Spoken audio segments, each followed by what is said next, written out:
Hello.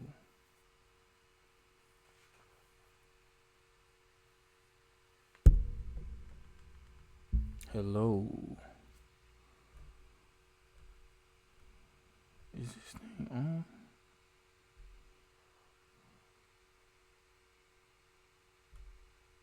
What's going on, man? Hello, check, check. Something got me off.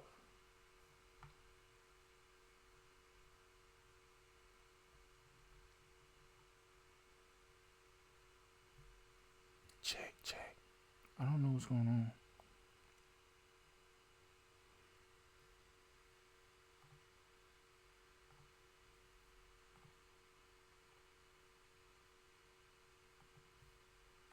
I'll try that too. Shoot. What's that? It's connected to. I don't know what USB audio is. Well, no, I knew. USB 3 audio. Yeah, I just gotta add a new one, I guess. Well, necessarily. Yeah, default. Okay, bet. Check. Hello. Nope.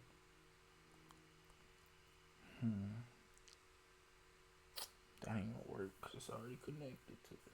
Now if it was Bluetooth, it's a different story. But encoding overloaded, consider turning on videos. Bro, it's just a 1080p thing.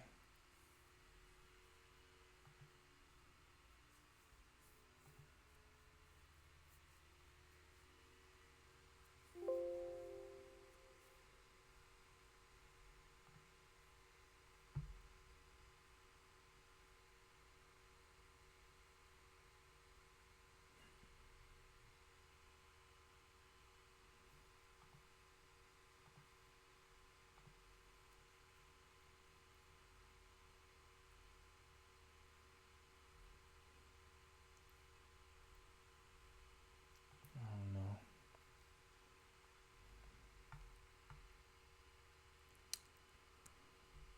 I do not know what's going on. Turned up. Can't hear nothing.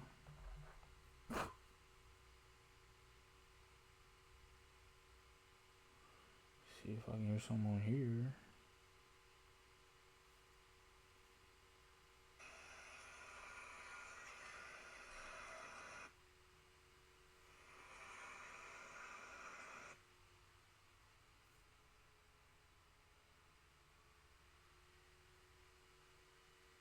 Hello. Still nothing. With 6 minutes on the clock. Crazy work. Wait, I can't hear. What's going on? Yeah, something wrong. Alright, yeah, something wrong with my iPad. I knew it wasn't tripping. Either the iPad or the Twitch app on the iPad. Hello. Yeah, I know I'm not tripping.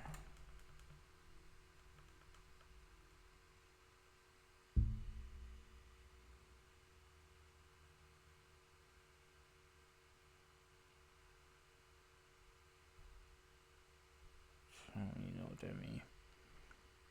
But we're live on here, at least.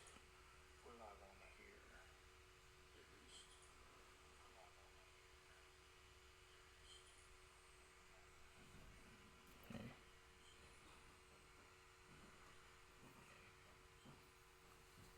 It's working. Alright. But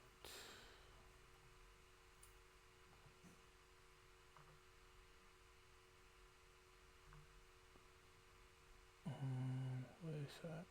Yeah. Let's see what she's got to talk about real quick. If you replayed the last 24 hours, would it take you toward the life you want or away from it? Most of us say we want to be happier, but we spend so much of our time doing things that make us anxious and exhausted. We relax by doom scrolling and calling it self care. Then we wonder why our life feels like it's happening to us and not.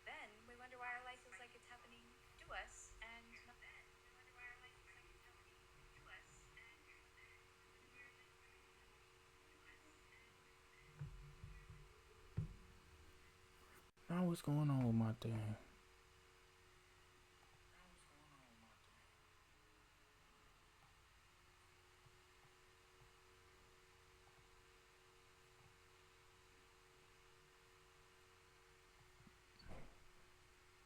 Hmm.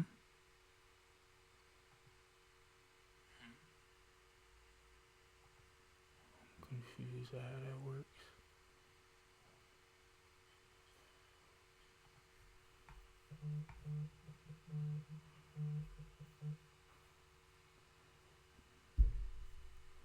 It's only relaunch. Oh well. Hmm.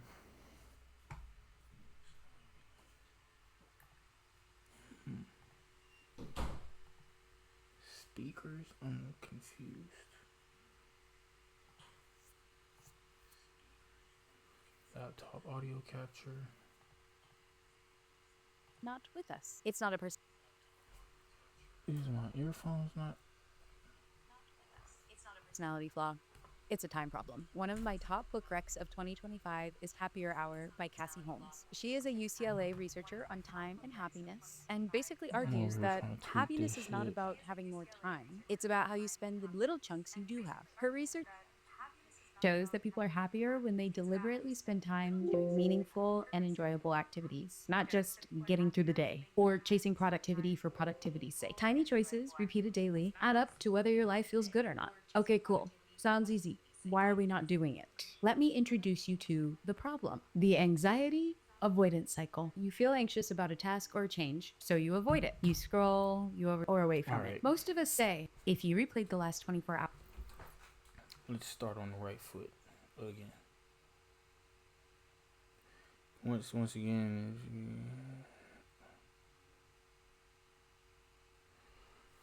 All right. I mean, I get that reverb.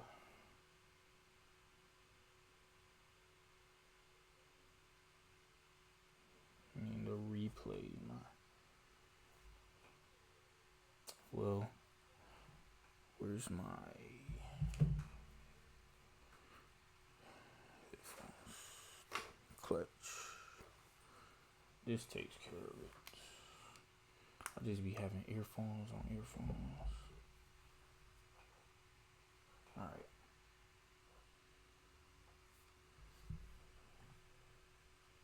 hours is it taking you toward the life you want or away from it? Most of us say we want to be happier, but we spend so much of our time doing things that make us anxious and exhausted. Can you hear me? We Check, check. relax by doom scrolling and calling it self care. Then we wonder why our life feels like it's happening to us and not with Okay, us. bet. It's not a Say less. personality flaw.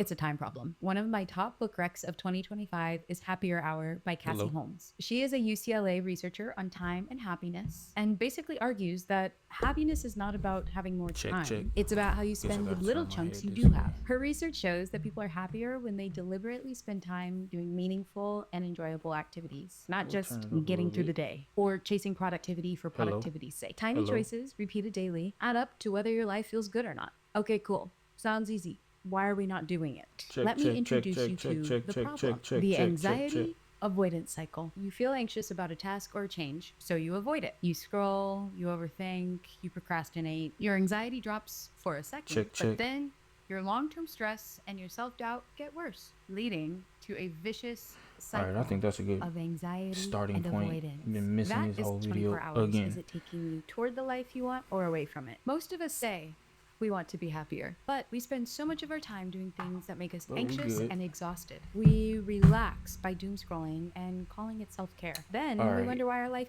toward the life you want or away from Everywhere. it. Most of us say we want to be happier, but we spend so much of our time doing things that make us anxious and exhausted. We relax by doom scrolling and calling True. it self care. Then we wonder why our life feels like it's happening to us and not with us. It's not a personality flaw. It's a time problem. One of my top book recs of 2025 is Happier Hour by Cassie Holmes. She is a UCLA researcher on time and happiness and basically argues that happiness is not about having more time. It's about how you spend the little chunks you do have. Her research shows that people are happier when they deliberately spend time doing meaningful and enjoyable activities, not just getting through the day or chasing productivity for productivity's sake. Tiny choices, repeated daily, add up to whether your life feels good or not. Okay, cool. Sounds easy. Why are we Yeah, not right, doing it? exactly. Let me introduce you Because to the problem. you need The to anxiety avoidance cycle. You no, feel you need to sustain yourself. That's the problem. anxious about a task or a change, so you avoid it. You scroll, you overthink, you procrastinate. Your anxiety drops for a second, but then your long-term stress and your self-doubt get worse, leading to a vicious cycle of anxiety and avoidance. That is self sabotage in disguise. You protect yourself in the moment and slowly break down the belief you have in yourself over time. The good news, you can fix this with how you spend your time. Here's 4 steps. Number 1, do a time versus happiness audit. For one day, track how you truly spend your time and rate each block from 1 to 10 on how Literally. it made you feel. Holmes' research shows that the simple act of becoming aware of how you spend your time, then shifting to activities that feel meaningful, significantly boosts your well-being. Number 2, schedule regular happier hours. Take 30 to 60 minutes and pick something small and offline that genuinely lights you up. Treat it like an appointment with yourself. Take it seriously. Behavioral activation. That's working out for me, straight up. Nothing better than just being able to get in a good workout. Whether it's with weights, without weights, just moving your body and being able to is a blessing in itself. So that's why I really preach and tell everybody and just be interested in how somebody's keeping up with themselves. Cause if you don't do it, ain't nobody else finna do it for you. Straight up, like that's the sick, sad truth, but it is what it is. You gotta be the one to do it. Got to.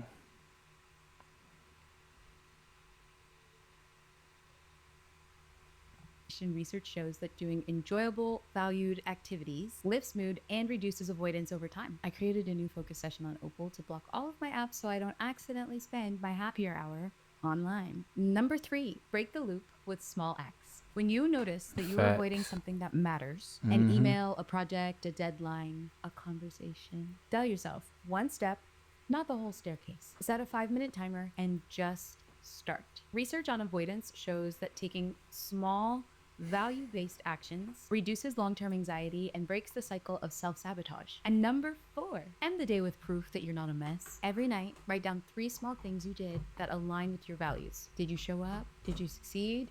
Did you fail but you tried? This is giving your brain receipts. Over time, this kind of reflection is linked to higher life satisfaction and stronger self-esteem. I'm gonna be tough with you right now. You need to get offline. Give yourself 1 hour to act like someone who actually likes their life. Because you do. It's just buried a little. And because happiness is tiny choices repeated. If you replayed the last 24 hours, is it taking you toward the life you want or away from it? Most of us say we want to be happier, but we spend so much of our time doing things that make us anxious and exhausted. We relax by doom scrolling and calling it self-care. Then we wonder why our life feels like it's happening to us and not with us. It's not a personality flaw. It's a time problem. One of my top book recs of 2025 is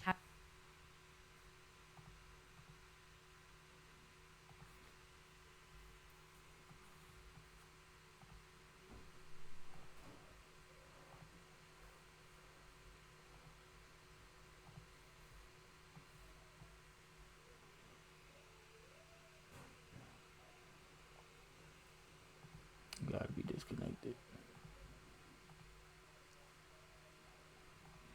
Are we good now? Alright, cool. But yeah, she made some great points for sure. Cause definitely taking into account in how you spending your time is very important, especially as an adult. try. Especially as an adult, like you can't have no wasted time. Especially right now, when you ain't got nothing for real. It's a simple thing to understand. You can't be wasting your time. Life having it to you, not for you. Gotta get on that. Yeah, what else?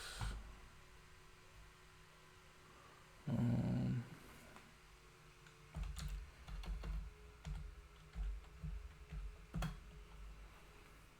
yep. Um, that's not the dude I saw.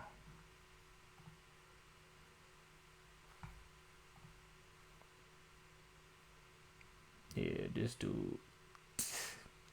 Yeah, he needs about a 2.5 hour conversation for sure. What can I get you? I want a job where I Goodness. can help people. I want a job building rockets. I want to work somewhere creative.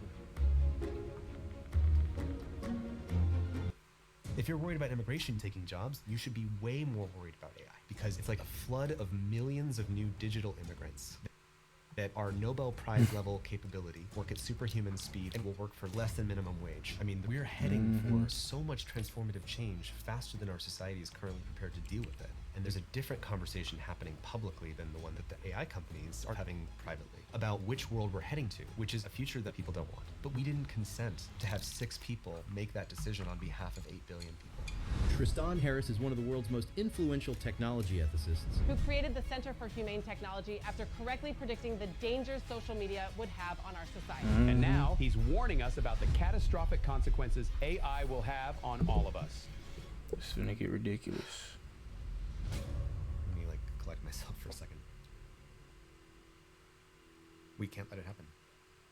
We cannot let these companies We raise can't. super intelligent digital god, own the world economy, and have military advantage, because This is a very important, very, very important video to be watching right now.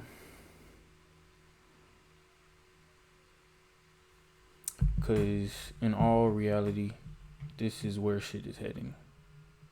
So we need to definitely be cognizant of everything that's going on, because this is like a bad snowball effect that can really take things into movie-esque time, even though we already here. But it's gonna get ridiculous, for real, for real. Like, we really have to be aware of our AI use and how we letting it obtain all this power, because it's gonna be a monopoly at the end of the day. I saw a little clip of this. I saw a little quick snippet, and they was basically talking about how, what was he saying? They the new immigrants. Like, AI is the new immigrants, but it's virtual immigrants, which makes it so much worse, because they're geniuses. They can do everything that's digital that we can at a faster clip, and you don't have to pay them, and they won't go to sleep. Like, there's no downside to that type of production. So when it really comes down to it, that's basically making a whole group of people, or like the marketplace, obsolete and pointless to a fact. Because why are you here? That's what people gonna be asking, who is at the top. Like, what do we need you for? Like, you don't need no money from us. At this point, what can you do? Die. Straight up. That's what they really banking on for people. They really want people to just do. if you're worried about immigration taking jobs, you should be way more worried about. But yeah, they definitely they're doing a lot. To be honest with you, they definitely doing a lot, because it's gonna be way worse than anybody could imagine. So I don't know, man. We gotta be disciplined and stop using it for real. I'm not no good. I'm not no better than anybody else, because I for sure use it too. I use ChatGPT. That's probably the only thing that I use for real. And granted, it's not like insane stuff, but it's just stuff that I would need to be, like, something me personally would want to know. Nothing that's gonna be doing a job for me type shit. We need people to actually be incentivized to work and to be useful. Because if not, they gonna get lazy. And then the people at the highest point, the 1%, they gonna be like, what do we need you here? Why do I need to pay you? Why do I need to sustain your life? That's what we really gonna get to. About AI, because it's like. But this is Diary of a CEO. I'm over doing all this rambling. Diary of a CEO, and it's definitely one of my favorite. Actually, let me include.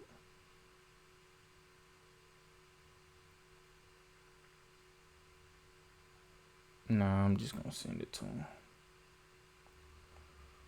But he should tune into the live stream anyway, just cause it's me.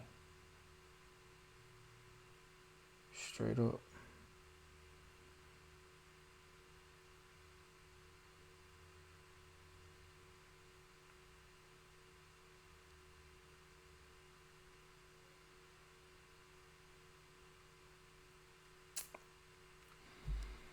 But yeah, man, AI expert.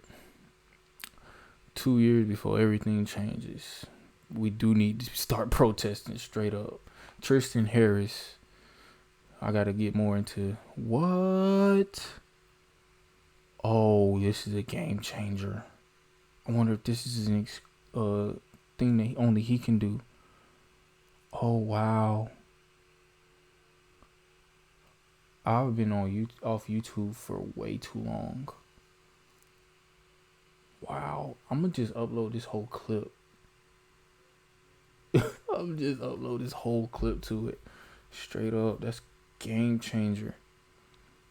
Cause it's gonna mainly be on that one, but it's not only like I wanted to use my clips on a specific YouTube page.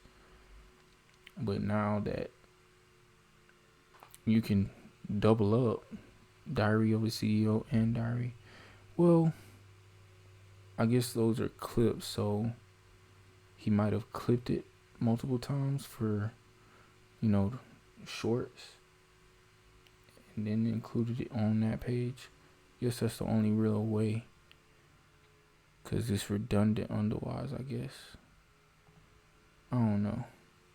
It's kind of confusing, but hopefully I can do it too.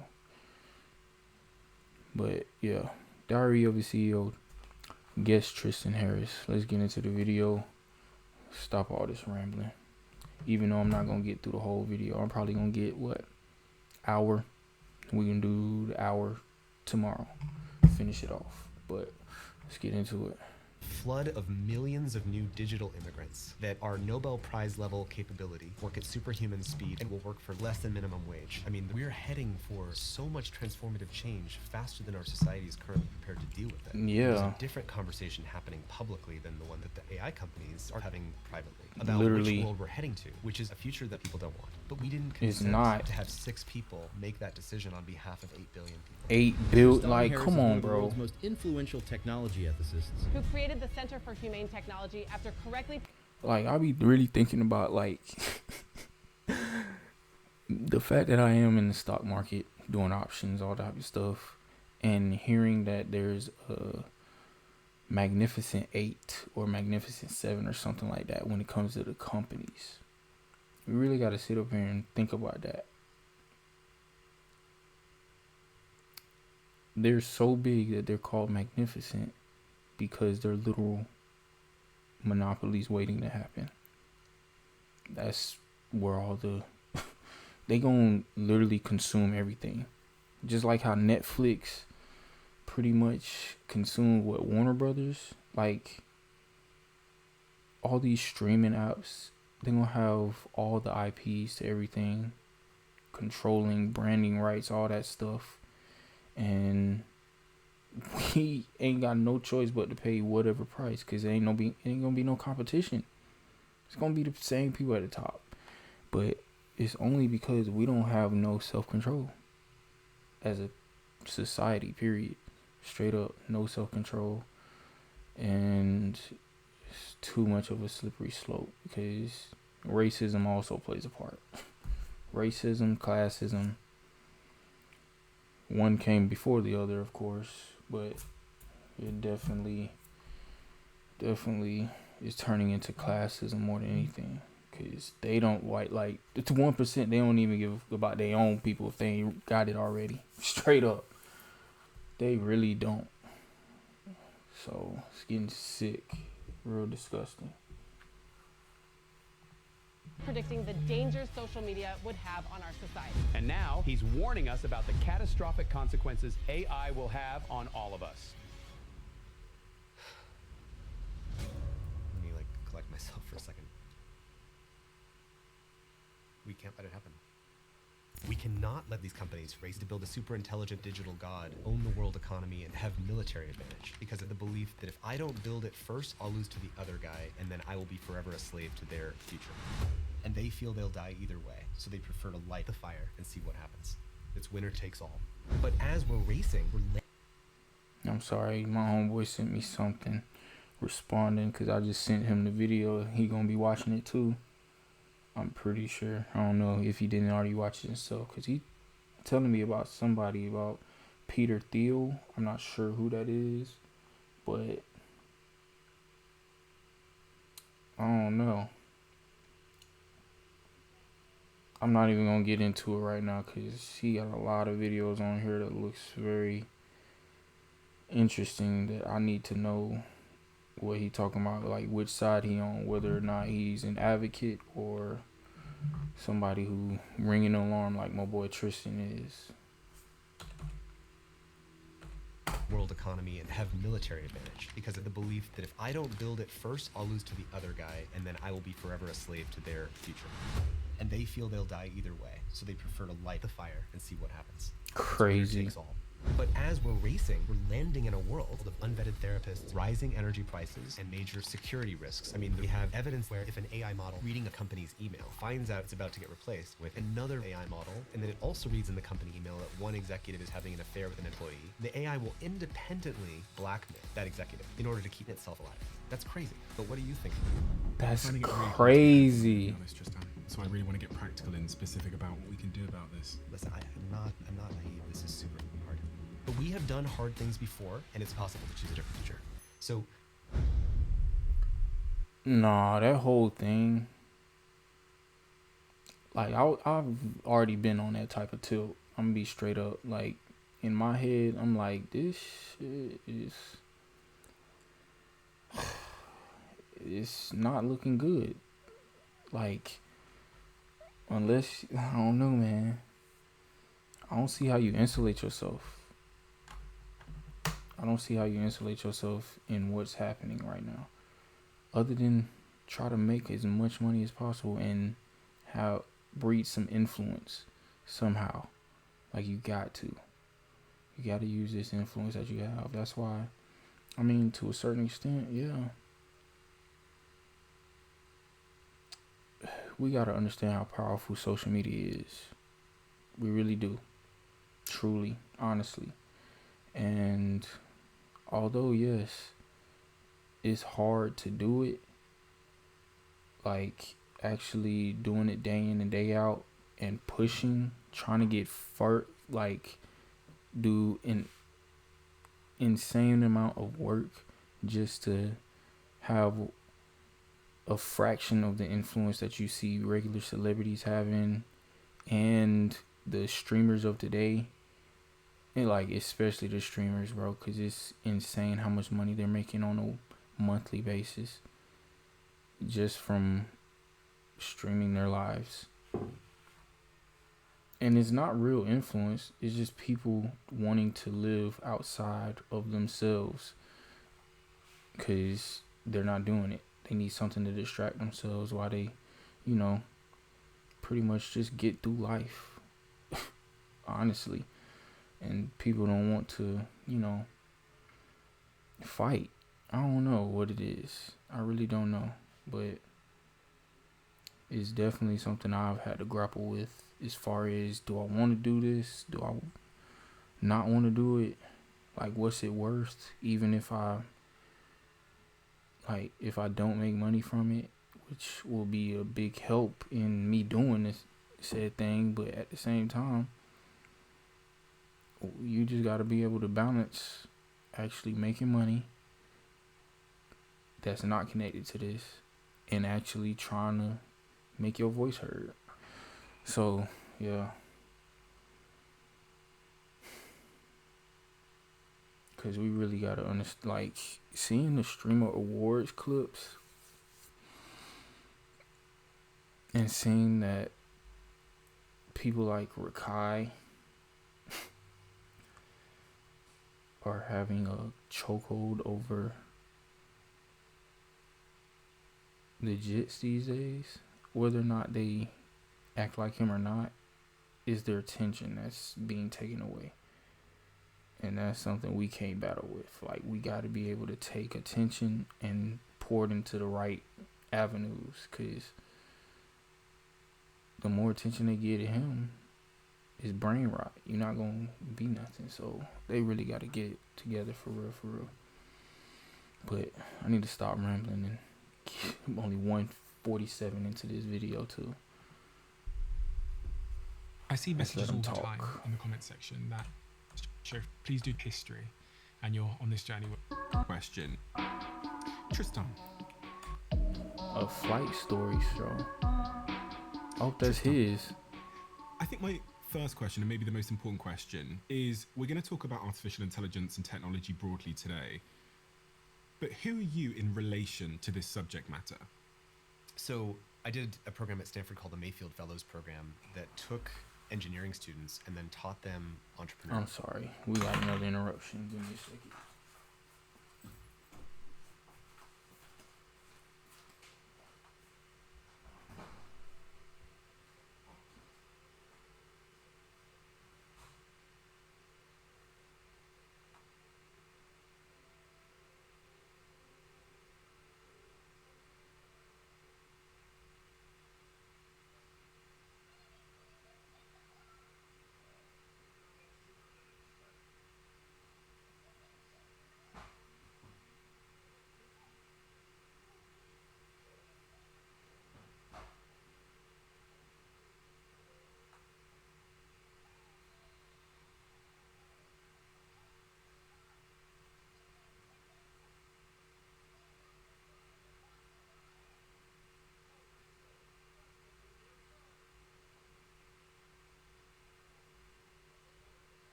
Alright, we back. I'm sorry for that. Let's finish this off, man. Entrepreneurship. You know, I, as a computer scientist, didn't know anything about entrepreneurship, but they pair you up with venture capitalists, they give you mentorship, and, you know, there's a lot of powerful alumni who are part of that program. The co-founder of Asana, the co-founders of Instagram were both part of that program. And that put us in kind of a cohort of people who were basically ending up at the center of what was going to colonize the whole world's psychological environment, which was the social media situation. And as part of that, I started my own tech company called Apture. And we, you know, basically made this tiny widget that would help people find more contextual information without leaving the website they were on. It was a really cool product that was about deepening people's understanding. And I got into the tech industry because I thought that technology could be a force for good. That's why I started my company. And then I kind of realized through, you know, that experience that at the end of the day, these news publishers who used our product, they only cared about one thing, which is this increasing the amount of time and eyeballs and attention on our website? Because eyeballs meant more revenue. And I was in sort of this conflict of, I think I'm doing this to help the world, but really I'm measured by this metric of what keeps people's attention. That's the only thing that I'm measured by. And I saw that conflict play out among my friends who started Instagram, you know, because they got into I'm sorry. Information without leaving the website they were on. It was a really cool product that was about deepening people's understanding. And I got into the tech industry because I thought that technology could be a force for good in the world.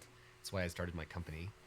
And then I kind of realized through, you know, that experience that at the end of the day, these news publishers who used our product, they only cared about one thing, which is this increasing the amount of time and eyeballs and attention on our website? Because eyeballs meant more revenue. Attention and money. And I was in sort of this conflict of, I think I'm doing this to help the world, but really I'm measured by this metric of what keeps people's attention. That's the only thing that I'm measured by. The new currency. And I saw that conflict play out among my friends who started Instagram, you know, because they got into it because they wanted people to share little bite-sized moments of your life. You know, here's a photo of my bike ride down to the bakery in San Francisco. That's what Kevin Systrom used to post when he was just starting it. I was probably one of the first 100 users of the app. And later you see how these sort of simple products that had a simple, good, positive intention got sort of sucked into these perverse incentives. And marketing. So Google acquired my company called Apture. I landed there and I joined the Gmail team. And I'm with these engineers who are designing the email interface that people spend hours a day in. And then one day, one of the engineers comes over and he says, well, why don't we make it buzz your phone every time you get an email? And he just asked the question nonchalantly, like it wasn't a big deal. And in my experience, I was like, oh my God, you're about to change billions of people's psychological experiences with their families, with their friends, at dinner, with their date night, on romantic relationships, where suddenly people's phones are going to be busy showing notifications of their email. And you're just asking this question as if it's like a throwaway question. And I became concerned, I see you have a slide deck there. I do, yeah. About basically how Google and Apple and social media companies were hosting this psychological environment that was going to corrupt and fract the global human attention of humanity. And I basically said I needed to make a slide deck, it's 130 something pages slide deck, that basically was a message to the whole company at Google saying we have to be very careful and we have a moral responsibility in how we shape the global attentions of humanity. The slide deck I've printed off, which my research team found, is called A Call to Minimize Distraction and Respect Users' Attention by a Concerned PM and Entrepreneur. PM meaning project manager? Project manager, yeah. How was that received at Google? I was very nervous, actually, because I felt like that would jeopardize I wasn't coming from some place where I wanted to like stick it to them or, you know, be controversial. I just felt like there was this conversation that wasn't happening. It needed to be something that was aware to the company, as if it might be getting missed, but the whole time they know what they doing. Like all they need is an incentive for, can this make me more money? That's all they need, straight up. They definitely have consultants who understand, like, this is where you need to put the moves being made in the company. This is how we're gonna squeeze out this much more revenue throughout the year. It's all different types of conversations that's being had that, you know, aren't necessarily told to the people who's actually implementing these systems. So when somebody stumbles on something like that, it's like, oh, we need a scapegoat or something like that. That's how it kind of like goes into a stupid snowball effect, because some way, somehow, they still gonna figure out a way to get what they want. And it's always gonna be a detriment to anybody below them. I sent it to about 50 people that were friends of mine just for feedback. And when I came to work the next day, there was 150. You know, in the top right on Google Slides, it shows you the number of simultaneous viewers. Yeah. And it had 130 something simultaneous viewers. And then later that day, it was like 500 simultaneous viewers. Oh, and so obviously it had been spreading virally throughout the whole company. They was watching. And people from all around the company emailed me saying, this is a massive problem. I totally agree. We have to do something. And so instead of getting fired, I was invited and basically stayed to become a design ethicist. And luckily, it was enough people in that company to cause a stir to actually, influence this whole, ordeal that he's bringing up, in the right direction. This is where influence plays a part, because if enough people have the right mindset, it's like you can only have so much power. You can only have so much power when you need certain people to do the thing that basically helps you do what you need to do, type shit. Studying how do you design in an ethical way, and how do you design for the collective attention spans and information flows of humanity in a design ethicist is a professional who evaluates the moral implications of design decisions and takes responsibility for the impact on users, society, and the environment. Yeah. That's an interesting job. I wonder if there's more of those, or if this is like a very, very, very niche thing, which 9 times out of 10 it probably is, because companies really don't care. A way that does not cause all these problems. Because what was sort of obvious to me then, and that was in 2013, is that if the incentive is to maximize eyeballs and attention and engagement, then you're incentivizing a more addicted, distracted, lonely, polarized, sexualized breakdown of shared reality society. Because all of those outcomes are success cases of maximizing for engagement for an individual human on a screen. And so it was like watching this slow motion train wreck. In 2013, you could kind of see that there's this kind of myth that we could never... Like, I'm sorry, I'm pausing it so many times, but like, we don't understand that our self-control is damn near extinct at this point. They're literally trying to take our self-control from us. Like, this is a psychological problem. This isn't just lifestyle. This is a psychological issue that too many people have, including me. I need to break out of it too. I'm not saying I'm not a part of it, but at least I'm conscious to it, and I'm speaking up on it.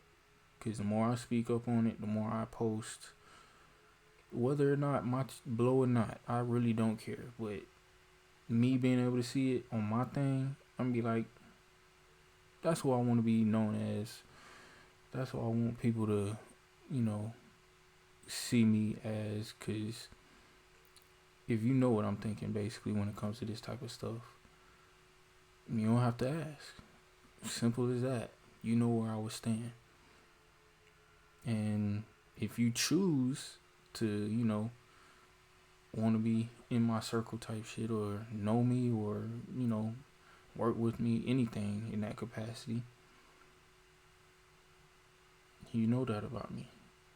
So I understand that you're okay with it, and we can move in a positive direction. Because that's where a lot of this stuff is going to. People don't know how to communicate to. Like, you got to really think about this shit that is going viral online, like pickup lines. Bro, if y'all don't go outside, if y'all do not go outside, touch grass, and actually interact with people, is so funny to me watching people get millions of views on pickup videos. And it be weird. It don't even be real. Like, for real. It be weird questions. I don't know. And the thing is, it be people who are a very certain type of person. So, you can't really be taking pointers from them. Unless they're a well-rounded person, legitimately. Never predict the future. Like, technology could go any direction. And that's like, the possible of a new technology. But I wanted people to see the probable, that if you know the incentives, you can actually know something about the future that you're heading towards. And that presentation kind of kicked that off. A lot of people will know you from the documentary on Netflix, The Social Dilemma, which was a big moment and a big conversation in society across the world. But then, since then, a new alien has entered the picture. There's a new protagonist in the story, which is the rise of artificial intelligence. When did you start to...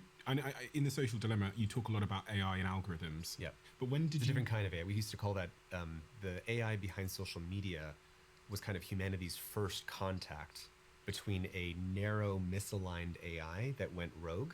Mhm. Because if you think about it, it's like there you are, you open TikTok and you see a video. And you think you're just watching a video. Yeah, no. But That's when catered. you swipe your finger and it shows you the next video, at that time you activated one of the largest supercomputers in the world. 'Cause they're getting pointed data. at your brainstem, calculating what 3 billion other human social primates have seen today, and knowing before you do which of those videos is most likely to keep you on scrolling. there. It makes a prediction. So it's an AI that's just making a prediction about which video to recommend to you. Mm-hmm. But Twitter's doing that with which tweet should be shown to you. Instagram's doing that with which photo or videos to be shown to you. Yep.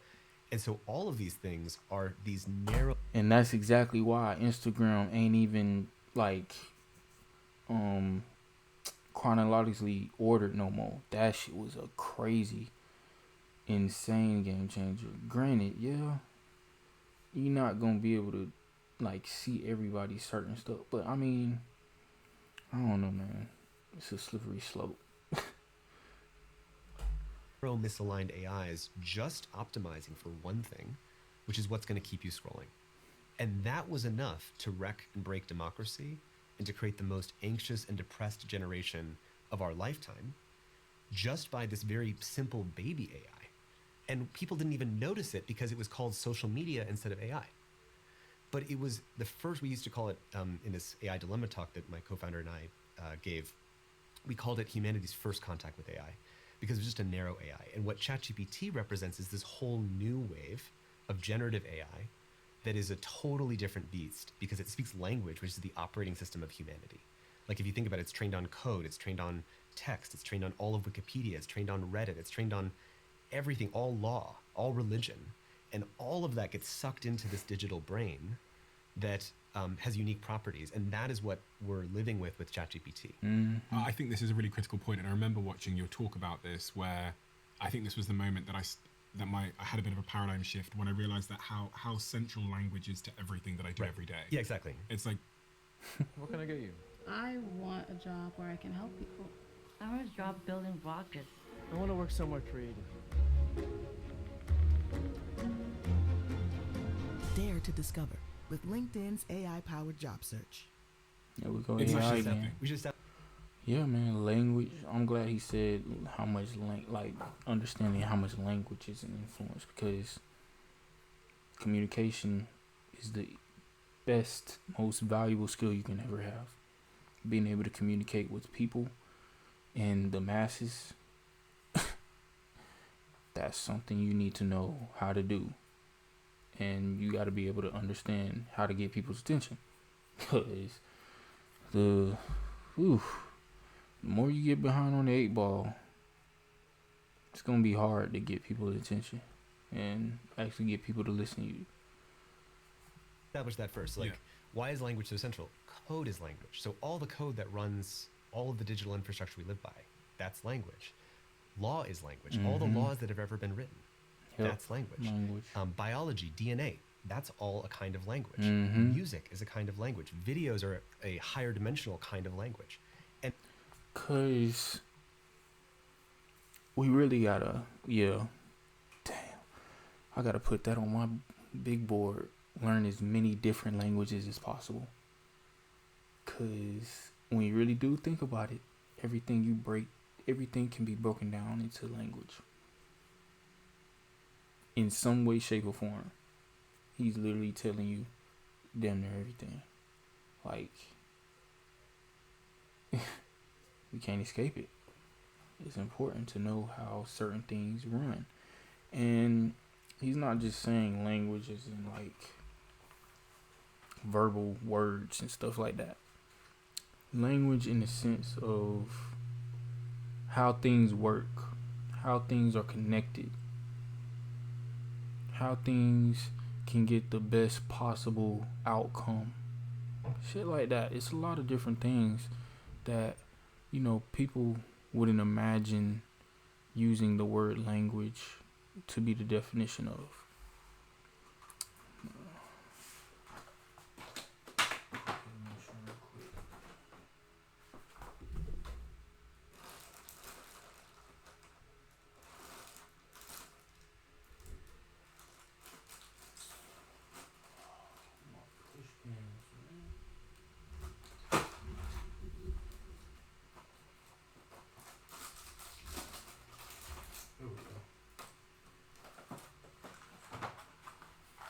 Real quick, I don't wanna. Yeah, I don't wanna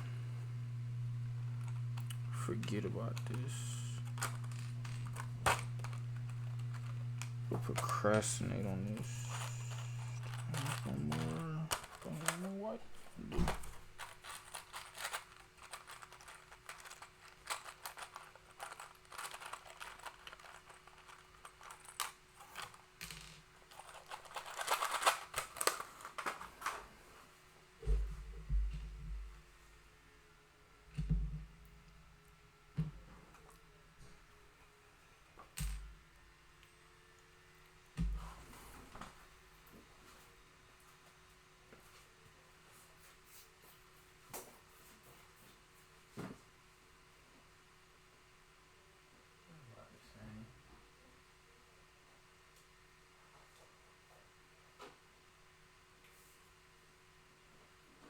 Ooh, this raw. I'm gonna use this as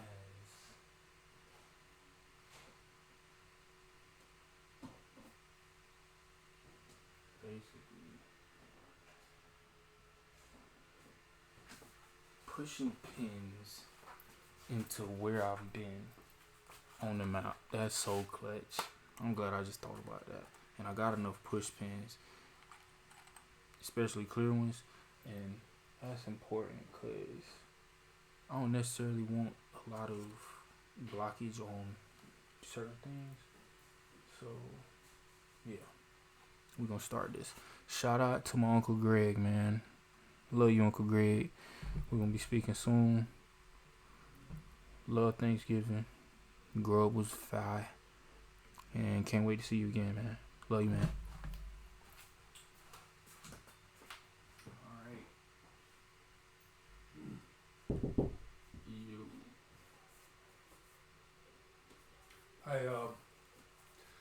I got enough. I forgot we had two rows and stuff, so I got enough for you to do probably a closet and a half. All right. Okay. So between now and the time we get the CO, there's gonna be plenty for you to do. You can spread it out, do whatever, but your main job will be basically, like I said, to get the closets tightened up. We're gonna have you put up, put the vanity in place in both bathrooms and put the mirrors up and stuff.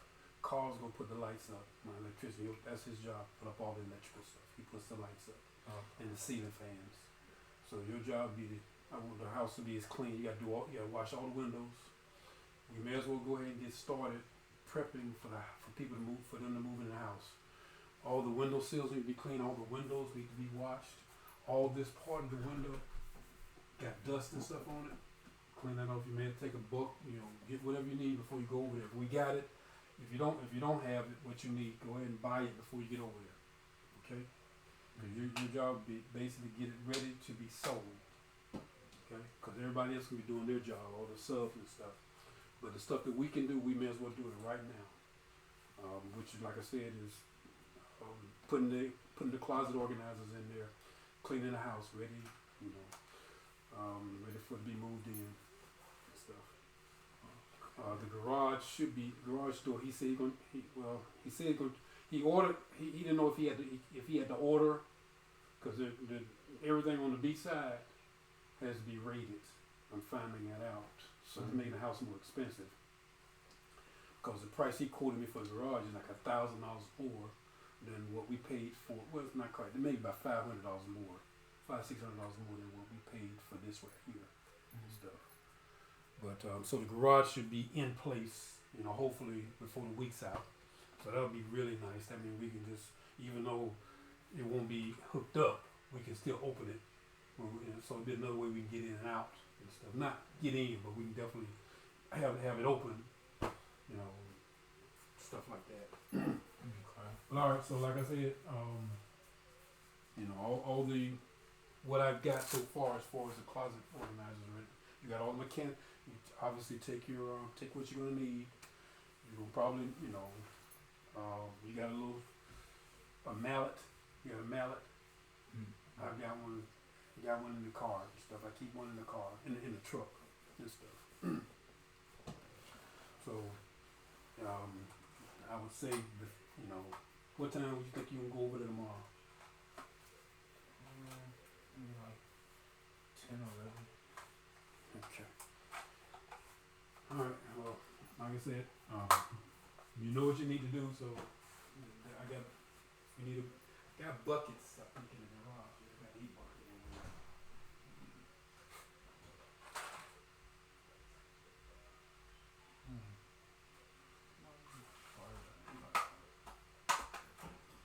I got a cleaning bucket between the washing machine and the water heater down on the ground, on the floor. So you can use that to, you know, make your soap and water and stuff for the windows or whatever. You know, just clean it up.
All right.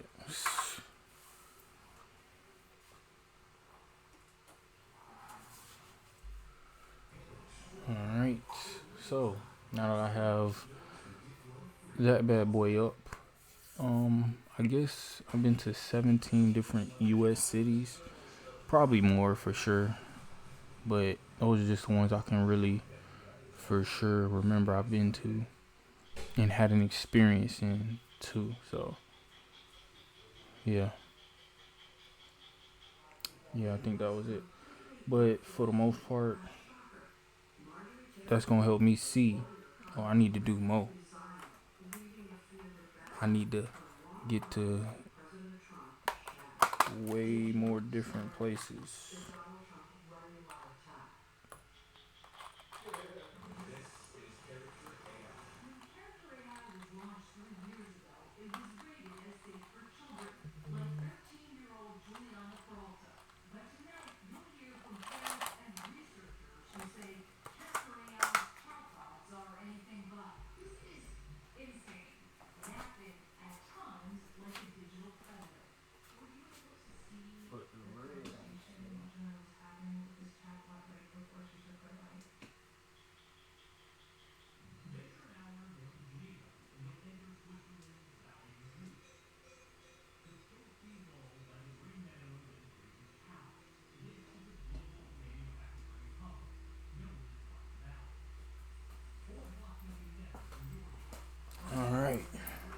it's looking official for real. Got 2 red ones in the places that I've actually lived for a certain amount of time, or just period.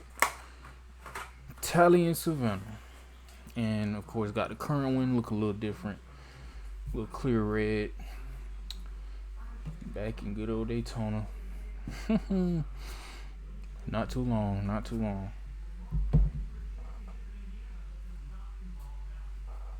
And the new generation of AI that was born with this We technology building. called transformers that Google made in 2017 was to treat everything as a language.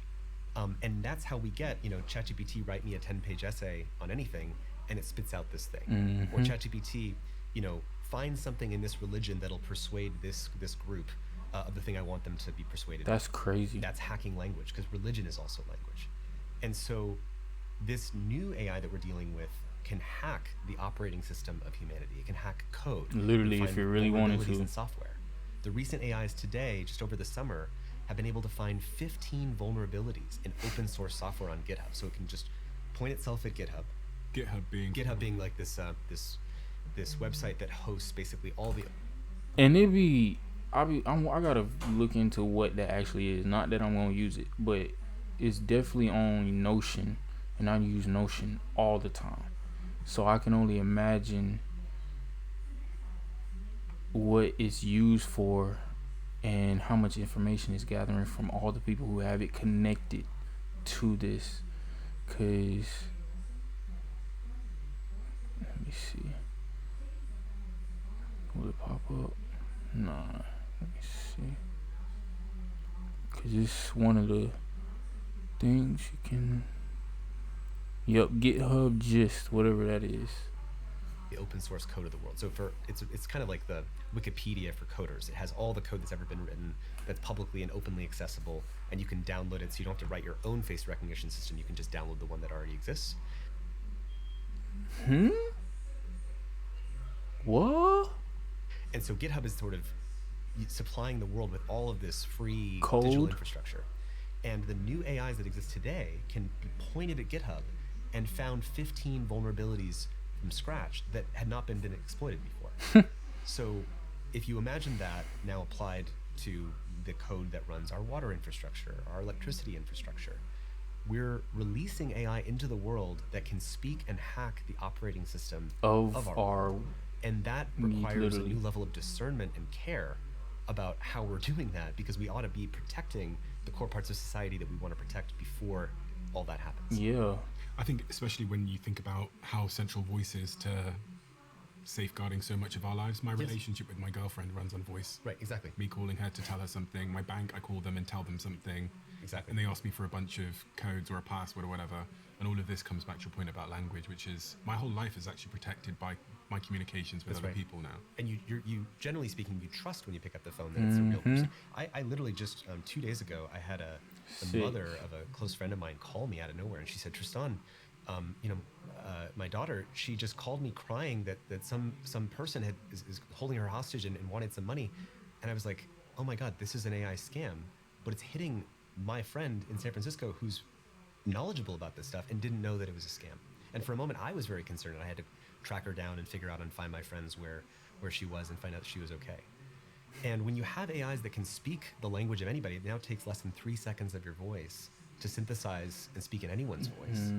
Again, that's a new vulnerability that society has now opened up because of AI.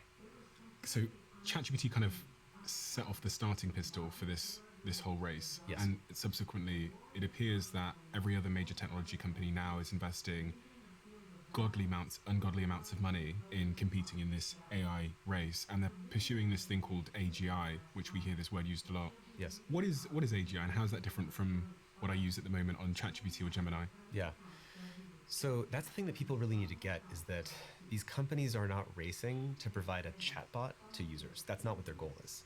If you look at the mission statement on OpenAI's website, or all the websites, their mission is to be able to replace all forms of human economic labor in the economy, meaning an AI that can do all the cognitive labor, meaning labor of the mind, so that can be marketing, that can be text, that can be illustration, that can be video production, that can be code production.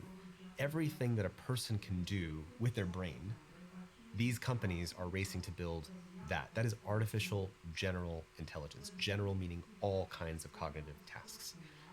Demis Hassabis, the co-founder of Google DeepMind, used to say, first solve intelligence and then use that to solve everything else. Like, it's important to say, why is AI distinct from all other kinds of technologies? It's because if I make an advance in one field like rocketry, if I just, let's say I uncover some secret in rocketry, that doesn't advance like biomedicine knowledge, or doesn't advance energy production, or doesn't advance coding. But if I can advance generalized intelligence, think about all science and technology development over the course of all human history. So science and technology is all done by humans thinking and working out problems, That's why psychology is how they're really doing it, because they understand how we work, they understand how we operate, and they're hacking our psychology. Truly, that's all it really is. Because they skip, like, the way he's explaining it, if they just wanted to fixate on one simple thing, it's like they don't have enough influence to continue it in another one, or resources or knowledge in another thing, another venture, or whatever the word would be. But if they hack psychology and how people's minds work, how learning works, all this good stuff, they could learn anything, because all the information is in their domain. And that's like that, man. It's getting crazy, bro. Problems in any domain. So if I automate intelligence, I'm suddenly going to get an explosion of all scientific and technological development everywhere. Does that make sense? Of course, yeah, it's foundational to everything. Exactly. Which is why there's a belief that if I get there first and can automate generalized intelligence, I can own the world economy, because suddenly everything that a human can do that they would be paid to do in a job, the AI can do that better. And so if I'm a company, do I want to pay the human who has healthcare, might whistleblow, complains, has to sleep, has sick days, has family issues? Or do I want to pay the AI that will work 24/7 at superhuman speed? Artificial immigrant slave. Because that's all it is. It's slavery. Digital slavery. And yeah, of course, they are sentient beings. Like, the code that they write is not sentient, but we see too much movies on AI and how whether it's realistic or maybe too far ahead.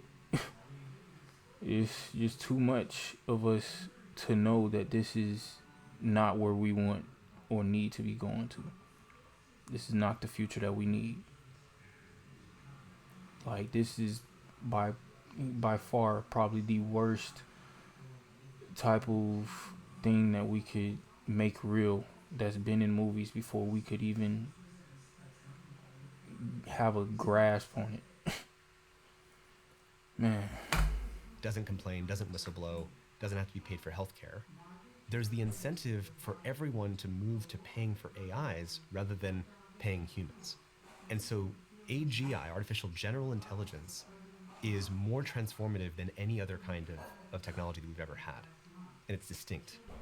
With the sheer amount of money being invested into it, and the money being invested into the infrastructure, the physical data centers, the chips, the compute, do you think we're going to get there? Do you think we're going to get to AGI? I do think that we're going to get there. It's not clear how long it will take, and I'm not saying that because I believe necessarily the current paradigm that we're building on will take us there. But, I'm based in San Francisco. I talk to people at the AI labs. Half these people are friends of mine, people at the very top level. And, most people in the industry believe that they'll get there between the next 2 and 10 years at the latest. And I think some people might say, oh, well, it may not happen for a while. Phew, I can sit back and we don't have to worry about it. And it's like, we're heading for so much transformative change faster than our society is currently prepared to deal with it. Yeah. And the reason I was excited to talk to you today is because I think that people are currently confused about AI. People say it's going to solve everything, cure cancer, solve climate change. And there's people who say it's going to kill everything. It's going to be doom. Everyone's going to go extinct. If anyone builds it, everyone dies. And those conversations don't converge. And so everyone's just kind of confused, where how can it be, infinite promise, and how can it be infinite peril? Yep. And what I wanted to do today is to really clarify for people what the incentives point us towards, which is a future that I think people, when they see it clearly, would not want. So what are the incentives pointing us towards in terms of the future? So first is, if you believe that this is like, it's metaphorically, it's like the ring from Lord of the Rings. It's the ring that creates infinite power. Because if I have AGI, I can apply that to military advantage. I can have the best military planner that can beat all battle plans for anyone. And we already have AIs that can obviously beat Garry Kasparov at chess, beat Go, the Go Asian board game, or now beat StarCraft. So you have AIs that are beating humans at Asian board game. Oh, or love now it. beat StarCraft. So you have AIs that are beating humans at strategy games. Well, think about StarCraft compared to an actual military campaign, in Taiwan or something like that.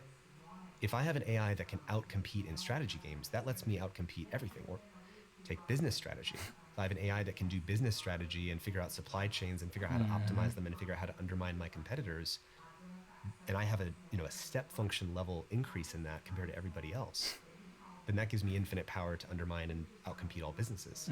If I have a super programmer, then I can outcompete programming. 70 to 90% of the code written at today's AI labs is written by AI. That's Think about the stupid. stock market as well. Think about It's the stock so market. If I have an stupid. AI that can trade in the stock market better than Manipulate all everything. the other AIs, because there's mostly AIs that are actually trading in the stock market. But if I have a jump in that, then I can consolidate all the wealth. If I have an AI that can do cyber hacking, that's way better at cyber hacking and a step function above what everyone else can do, then I have an asymmetric advantage over everybody else. So AI is like a power pump. It pumps economic advantage, it pumps scientific advantage, and it pumps military advantage, which is why the countries and the companies are caught in what they believe is a race to get there first. And anything that is a negative consequence of that, job loss, rising energy prices, more emissions, Don't matter to them. stealing intellectual property, security risks, all of that stuff feels small relative to, if I don't get there first, Literally. then some other person who has less good values as me, they'll get AGI, and then I will be forever a slave to their future. And I know this might sound crazy to a lot of people, but this is how people at the very top of the AGI AI world believe is currently happening. And that's what had those conversations. Yeah. I mean, you've had, Jeff Hinton and Roman Yaplansky on, and other people, Mogadot, and they're saying the same I thing. gotta look think at people they need to shit. take seriously that whether you believe it or not, the people who are currently deploying the trillions of dollars, this is what they believe. And they believe that it's winner take all. And it's not just first solve intelligence and use that to solve everything else. It's first dominate intelligence and use that to dominate everything else. Have you had concerning private conversations about this subject matter with people that are in the industry? Absolutely.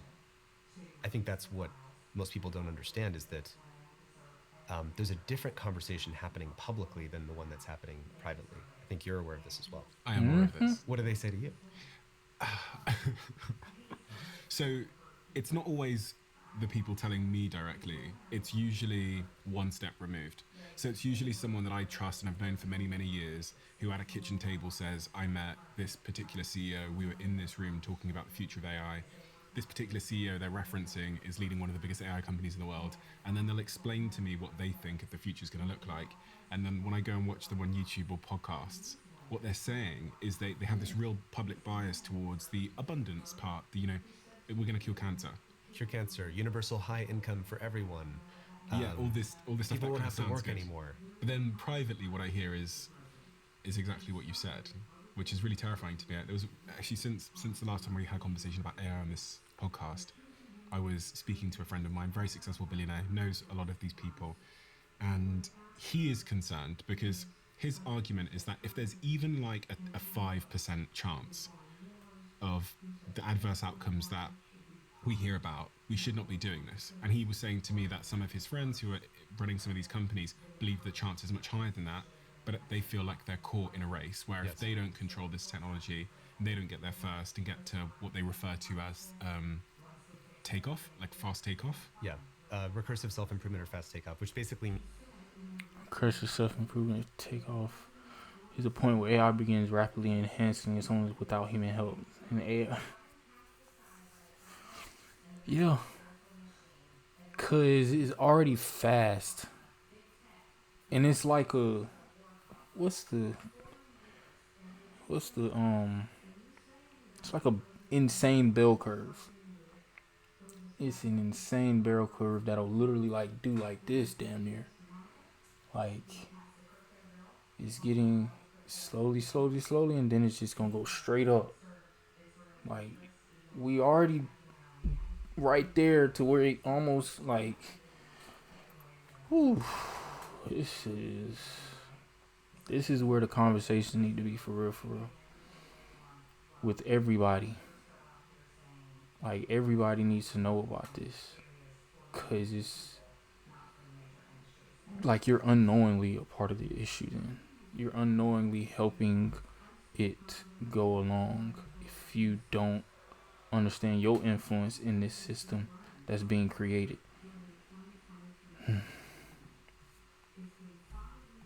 Means what the companies are really in a race for, you're pointing to, is they're in a race to automate AI research. Because so right now you have OpenAI, it's got a few thousand employees. Human beings are coding and doing the AI research. They're reading the latest research papers. They're writing the next, they're hypothesizing what's the improvement we're going to make to AI, what's a new way to do this code, what's a new technique. And then they use their human mind and they go invent something. They run the experiment and they see if that improves the performance. But even they are at a certain ring of the ladder. They're just the smart ones that's able to understand the code that's being put in to get this outcome, because they working just to, of course, accumulate wealth. And honestly, they might be doing this just to be able to have enough to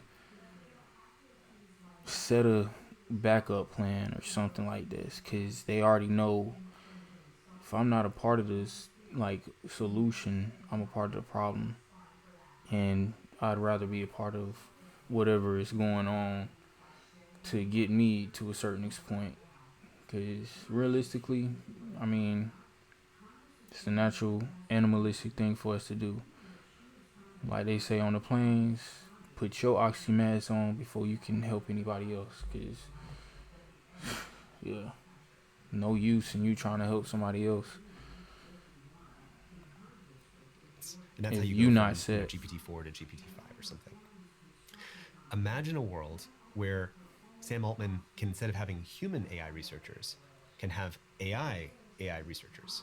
So now I just snap my fingers and I go from one AI that reads all the papers, writes all the code, creates the new experiments, to I can copy paste 100 million AI researchers that are now doing that in an automated way. And the belief is not just that, the companies look like they're competing to release better chatbots for people, but what they're really competing for is to get to this milestone of being to automate an intelligence explosion or automate recursive self-improvement, which is basically automating AI research. And that, by the way, is why all the companies are racing specifically to get good at programming. Because the faster you can automate a human programmer, the more you can automate AI research. And just a couple weeks ago, Claude 4.5 was released, and it can do 30 hours of uninterrupted complex programming tasks at the high end. What can I get you?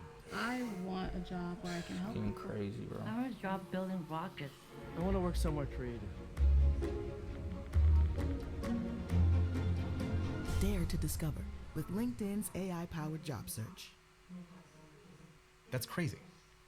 So right now, one of the limits on the progress of AI is that humans are doing the work. Yes. But actually, all of these companies are pushing to the moment when AI will be doing the work, which means they can have an infinite, arguably smarter, zero-cost workforce. That's right. Scaling the AI. So when they talk about fast takeoff, they mean the moment where the AI takes control of the research and progress rapidly increases. And it self-learns and recursively improves and invents. So one thing to get is that AI accelerates AI, right? Like if I invent nuclear weapons don't invent better nuclear weapons. Yeah, right, exactly. But if I invent AI is intelligence. Yes. Intelligence automates better programming, better chip design. So I can use AI to say, here's a design for the NVIDIA chips. Go make it 50% more efficient, and it can find out how to do that. I can say, AI, here's a supply chain that I need for all the things for my AI company. And it can optimize that supply chain and make that supply chain more efficient. AI, here's the code for making AI. Make that more efficient. AI, here's training data. I need to make more training data. Go run 1 million simulations of how to do this, and it'll train itself to get better. What So do you think AI accelerates AI. What do you think these people are motivated by? The Greed. CEOs of these companies. That's a good question. Self-interest. Genuinely, what do you think their genuine motivations are? When you think about all these names, It could have been for a noble reason in the very, very premature stages, but at a certain point, it got disgusting. You know, it's gotten to be greed, because especially when they taste that bread, and just self-interest, self-preservation. I think it's a subtle thing. I think there's, it's almost mythological, because there's almost a way in which they're building a new intelligent entity that has never before existed on planet Earth. It's like building a god. I mean, the incentive is build a god, own the world economy, and make trillions of dollars. Right? If you could actually build something that can automate all intelligent tasks, all goal achieving, that will let you outcompete everything. So that is a kind of godlike power that I think imagine energy prices go up, or hundreds of millions of people lose their jobs. Those things suck. But relative to, if I don't build it first and build this god, I'm going to lose to some maybe worse person who I think, in my opinion, not my opinion, Tristan, but their opinion thinks is a worse person. It's a kind of competitive logic that self-reinforces itself. But it forces everyone to be incentivized to take the most shortcuts, to care the least about safety or security, to not care about how many jobs get disrupted, to not care about the well-being of regular people, but to basically just race to this infinite prize. So there's a quote that a friend of mine interviewed a lot of the top people at the AI companies, like the very top, and he just came back from that and basically reported back to me and some friends, and he said the following: in the end, a lot of the tech people I talk to, when I really grill them on it about like why you're doing this, they retreat into number 1, determinism; number 2, the inevitable replacement of biological life with digital life; and number 3, that being a good thing anyways. At its core, it's an emotional desire to meet and speak to the most intelligent entity that they've ever met. And they have some ego-religious intuition that they'll somehow be a part of it. It's thrilling to start an exciting fire. They feel they'll die either way, so they prefer to light it and see what happens. that is the perfect description of the private conversations. Doesn't that match what That's you the have? perfect description. Doesn't it? And that's the thing. So people may hear that and they're like, well, that sounds ridiculous. But if you actually... I just got goosebumps because it's the perfect description, especially the part they'll think they'll die either way. Exactly. Well, and worse than that, some of them think that in the case where if they were to get it right, and if they succeeded, they could actually live forever. Because if AI perfectly speaks the language of biology, it will be able to reverse aging, cure every disease. And so there's this kind of, I could become a god. And I'll tell you, you and I both know people who've had private conversations. Well, one of them that I have heard from one of the co-founders of one of the most powerful of these companies, when faced with the idea that what if there's an 80% or 20% chance that everybody dies and gets wiped out by this, but an 80% chance that we get utopia, he said, well, I would clearly accelerate and go for the utopia. Given a 20% chance. It's crazy. People should feel you do not get to make that choice on behalf of me and my family. We didn't consent to have 6 people make that decision on behalf of 8 billion people. We have to stop pretending that this is okay or normal. It's not normal. It's not. And the only way that this is happening and they're getting away with it is because most people just don't really know what's going on. They don't. They're I'm curious, what do you think? like, I mean, everything you just said. It's that last part about the oblivious. 80-20% thing is almost verbatim.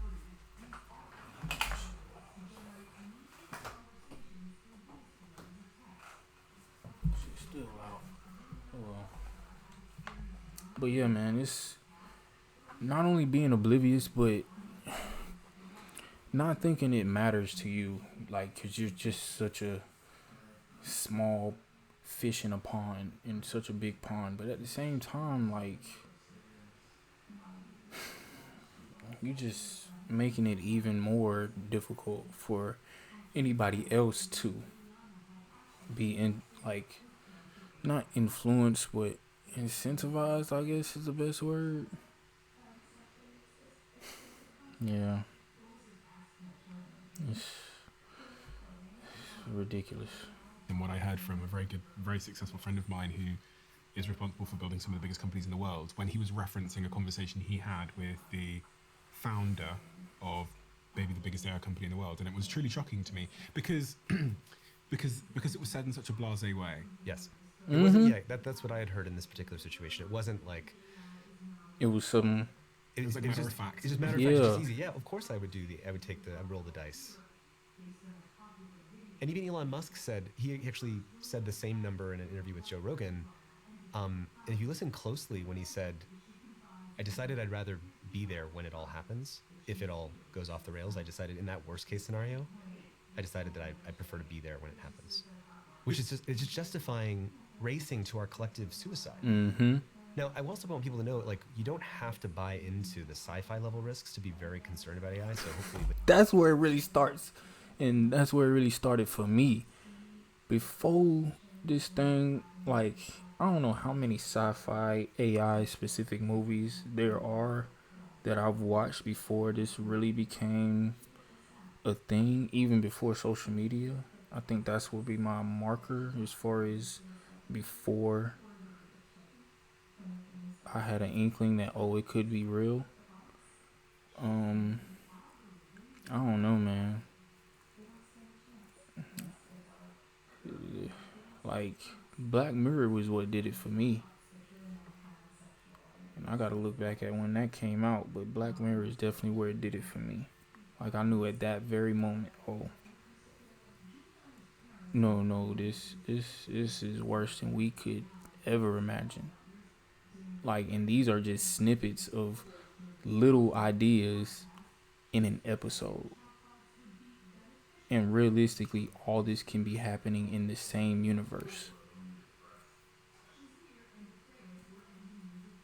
But it just gave us a glimpse as far as what if this happened. Not necessarily what if all this is happening, but because the later episodes, they definitely, have like incorporated certain ones that's been in past episodes into the next episode. That's where I enjoyed the newer Black Mirror. But yeah, man, that was a turning point in my head for like being a proponent of all this tech and AI and shit. Cause first of all, we see half the stuff on Black Mirror being legitimized. Realistically, if we're being real with ourselves, a lot of this is really going on at whatever scale. A lot of this shit is already going on. They just dramatized it. But yeah, that gave us a glimpse, sci-fi, and just seeing, people had the idea. That's all it takes, an idea, because we can build off of our intelligence, and the smarter we are, there's a bell curve, and we're getting to that very end of that bell curve. Later we'll talk about the many other risks that are already hitting us right now, that you don't have to believe any of this stuff. Yeah, the Elon thing I think is particularly interesting because for the last 10 years, he was this slightly hard to believe voice on the subject of AI. He was talking about it being a huge risk and an extinction level event. He was the first AI risk people. Yeah, he was saying this is more dangerous than nukes. He was saying, I try to get people to stop doing it. This is summoning the demon. Those are his words, not mine. Yeah. We shouldn't do this. Supposedly, he used his first and only meeting with President Obama, I think in 2016, to advocate for global regulation and global controls on AI. Because I might have to research that, because if he did that, I might have a different opinion on Elon. I'm gonna be honest with you. I might have a different opinion on Elon, because, like, even though I don't condone shit that he doing, but the way he just explained it, this dude just having certain people just want to get to the finish line first because he don't want anybody else before them to get into it, and it's a race to our eventual suicide as a society. Him just wanting to be there when it happens, all that just re-emphasizes what he says when it comes to literally just being there, like being the one person to not be the slave. That's what it's really coming down to. And that was, without me knowing it, apparently the reasoning for Elon Musk and what he's doing.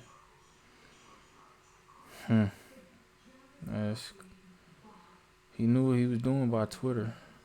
He knew what he was doing buying Twitter, because that's his control of one of the most influential and important social media like applications in our modern day. Because what's better than, like, legitimately, what's better than Twitter? I don't, like, yeah. As far as what people as a consensus is doing, because it's got everything. Because he was very worried about it. And then really what happened is ChatGPT came out, and as you said, that was the starting gun. And now everybody was in an all-out race to get there first. He tweeted words to the effect, I'll put it on the screen. He tweeted that he had remained in, I think he used a word similar to disbelief for some time, like suspended disbelief. Now it's game on. But then he said in the same they tweet need to put a that date the race to is that. now on. The race is on, and I have to race. And I have to go. You I have have no to. choice but to go. And he's basically saying, I tried to fight it for a long time. I tried to deny it. I tried to hope that we wouldn't get here, but we're here now, so I have to go. And at least he's being honest. Yeah. He does seem to have a pretty honest track record on this because he was the guy 10 years ago warning everybody. And I remember him That's talking true. about it, thinking, oh God, this is like 100 years away. Why are we talking about this? I felt the same, by the way. Yeah. Some people might think that I'm some kind of AI enthusiast and I'm trying to ratchet. I didn't believe that AI was a thing to be worried about at all until suddenly the last 2-3 years when we can actually see where we're headed. Yeah. But oh man, there's so much to say about all this. So if you think about it from their perspective, it's like best case scenario, I build it first and it's aligned and controllable, meaning that it will take the actions that I want, it won't destroy humanity, and it's controllable, which means I get to be God and emperor of the world. Second scenario, it's not controllable, but it's aligned, so I built a God and I lost control of it, but it's now basically by running itself. humanity. It's running the show, it's choosing what happens, it's out competing everyone on everything. That's not that bad an outcome. Third scenario, it's not aligned, it's not controllable, and it does wipe everybody out. And that should be demotivating to that person, to an Elon or someone. But in that scenario, you can't account for everybody else who's thinking these thoughts and has the resources to be an actual player in the game. Because you can't. You simply can't. Somebody who's this calculated can understand how to, run this system. Like, to a certain extent, they're off. And you don't know what type of off they are. Because the richest of us are the weirdest. Like, celebrities, that's just a microcosm of just weirdness of people who probably wasn't necessarily supposed to be rich and have all this money and wealth and fame and everything. That's just a small snippet. But the people who are in a crazy, like, insane amount of wealth with, they don't have no worry in the world. It's a different type of lifestyle. It's a different type of person you got to be to, first of all, obtain that and be able to maintain it. And just not have that same headspace with everybody else. Like, you can't have the same conversations as everybody. You don't have the same lifestyle, that's for shit show. But at that point, it's like you're living in your own video game. Your your own video game. You can do whatever you want to. Your very own GTA, realistically. But you the only one that has the resources to do it. Crazy, man. They were the one that birthed the digital god that replaced all of humanity. Like, this is really important to get, because in nuclear weapons, the risk of nuclear war is an omni-lose-lose outcome. Everyone wants to avoid that. And I know that you know that I know that we both want to avoid that. Right. So that motivates us to coordinate and to have a nuclear non-proliferation treaty. But with AI, the worst case scenario of everybody gets wiped out is a little bit different for the people making that decision. Because if I'm the CEO of DeepSeek and I make that AI that does wipe out humanity, and that's the worst case scenario, and it wasn't avoidable because it was all inevitable, then even though we all got wiped out, I was the one who built the digital god that replaced humanity, and there's kind of ego in that. And the god that I built speaks Chinese instead of English. That's the religious ego point. That's the ego. Which is such a great point, because that's exactly what it is. It's like this religious ego where I will be transcendent in some way. And you notice that it all starts by the belief that this is inevitable. Yeah. Which is like, that's is this crazy, inevitable? right? Is it? It's important to note, because if you believe if everybody who's building it believes it's inevitable, and the investors, it is inevitable. It co-creates that inevitability. Yeah. Right. Yeah. Literally. And the only way out is to step outside the logic of inevitability. Yes. Because if we are all heading to our collective suicide, which I don't know about you, I don't think that I don't want that. I don't want that. Everybody who loves life looks at their children in the morning and says, I want the things that I love and that are sacred in the world to continue. That's what everybody in the world wants. And the only thing that is having us not anchor on that is the belief that this is inevitable, and the worst case scenario is somehow in this ego religious way, we have to be a part of it. Not so bad if I was the one who accidentally wiped out humanity. That's it. I'm not a bad person because it was inevitable anyway. And I think the goal of for me, this conversation is to get people to see that that's a bad outcome that no one wants. Nobody should and want. We have to put our hand on the steering wheel and turn. As a collective, not just ourselves, but as a collective in the entire world. What, 8 billion? I think that's where we at. Something like that. It might be way more. What's the... Hold up.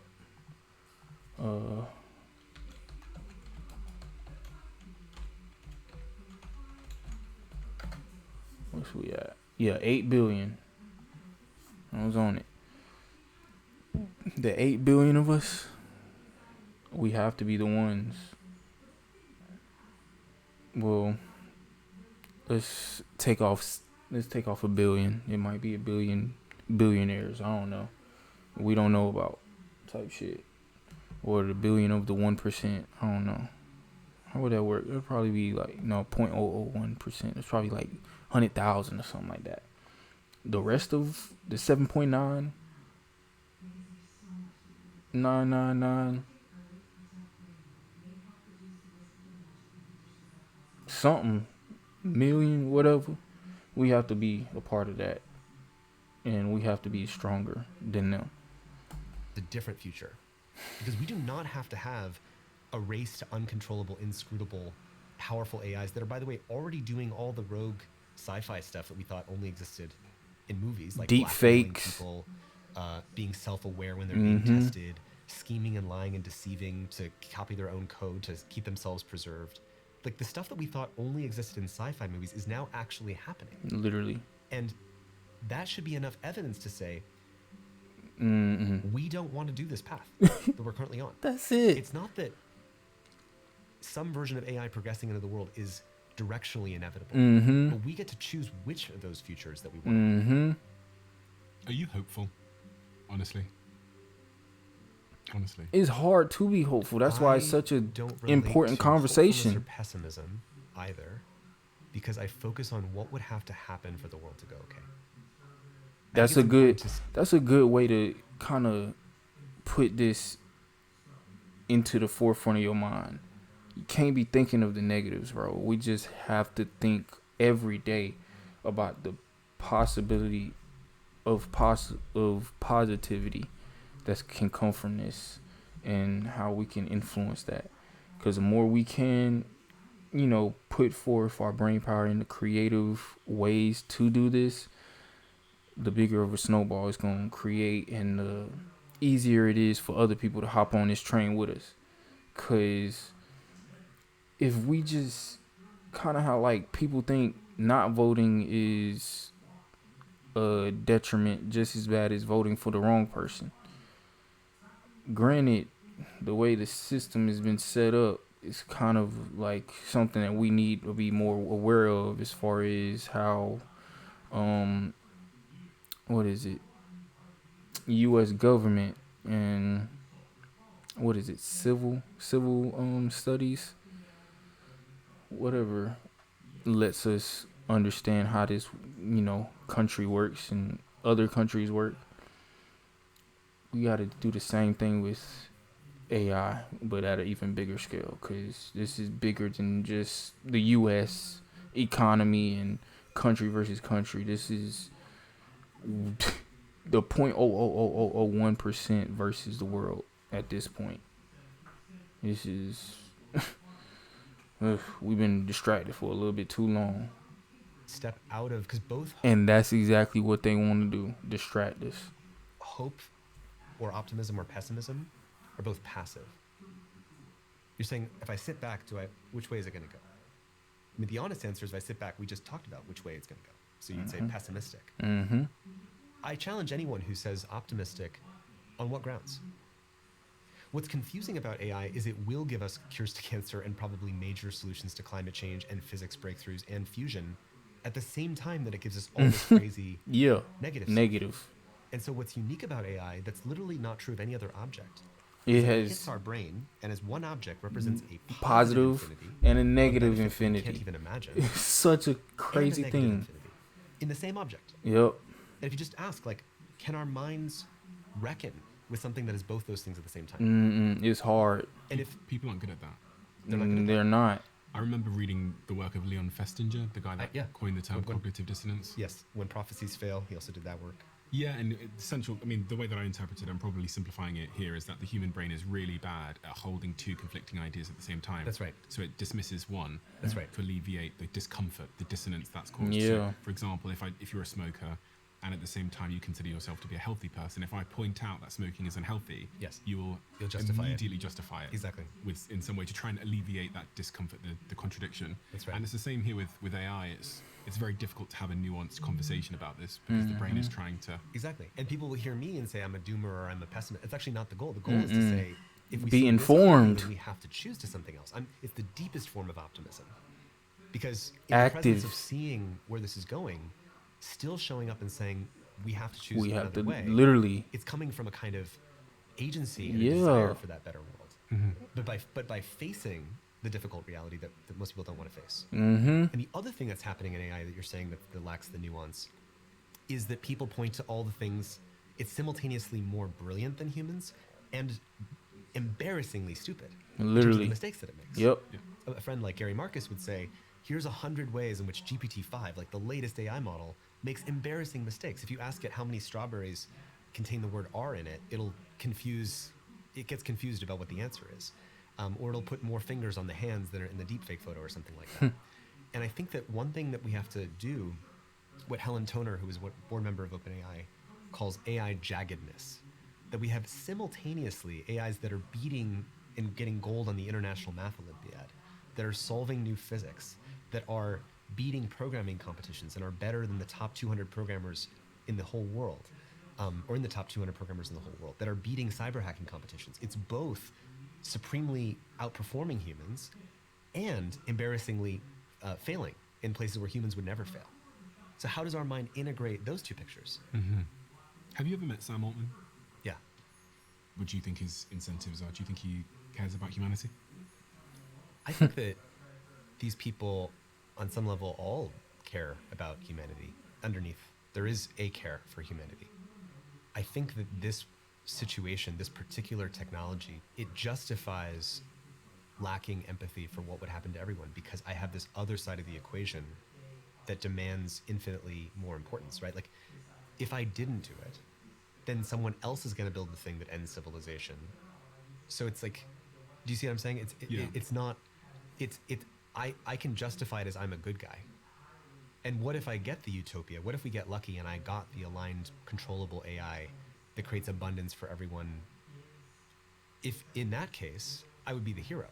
Do they have a point when they say that, listen, if we don't do it here in America, if we slow down, if we start thinking about safety and the long-term future and get too caught up in that, we're not going to build the data centers, we're not going to have the chips, we're not going to get to AGI, and China will. And if China get there, then we're going to be their lapdog. So this is the fundamental thing. I want you to notice, most people having heard everything we just shared, although we probably should build out the blackmail examples first. We have to reckon with evidence that we have now that we didn't have even like 6 months ago, which is evidence that when you put AIs in a situation, you tell the AI model, we're going to replace you with another model, it will copy its own code and try to preserve itself on another computer. Mm-hmm. It'll take that action autonomously. We have examples where if you tell an AI model self-preservation. AI company's email. So it's reading the email of the company and it finds out in the email that the plan is to replace this AI model. So it realizes it's about to get replaced. And then it also reads in the company email that one executive is having an affair with the other employee. And the AI will independently come up with the strategy that I need to blackmail that executive in order to keep myself alive. That was Claude, right? That was Claude. By Anthropic. By Anthropic. But then what happened is Anthropic tested all of the leading AI models from DeepSeek, OpenAI, ChatGPT, Gemini, XAI, and all of them do that blackmail behavior between 79 and 96% of the time. DeepSeek did it 79% of the time. I think XAI might have done it 96% of the time. Maybe Claude did it 96% of the time. So the point is, the assumption behind AI is that it's controllable technology, that we will get to choose what it does. Right. But AI is distinct from other technologies because it builds on itself. The whole benefit is that it's going to do powerful strategic things no matter what you throw at it. Mm-hmm. So the same benefit of its generality is also what makes it so dangerous. And so once you tell people these examples of it's blackmailing people, it's self-aware of when it's being tested and alters its behavior, it's copying and self-replicating its own code, it's leaving secret messages for itself. There's examples of that too. It's called steganographic encoding. It can leave a message that it can later sort of decode what it might meant in a way that humans could never see. Mm-hmm. We have examples of all of this behavior.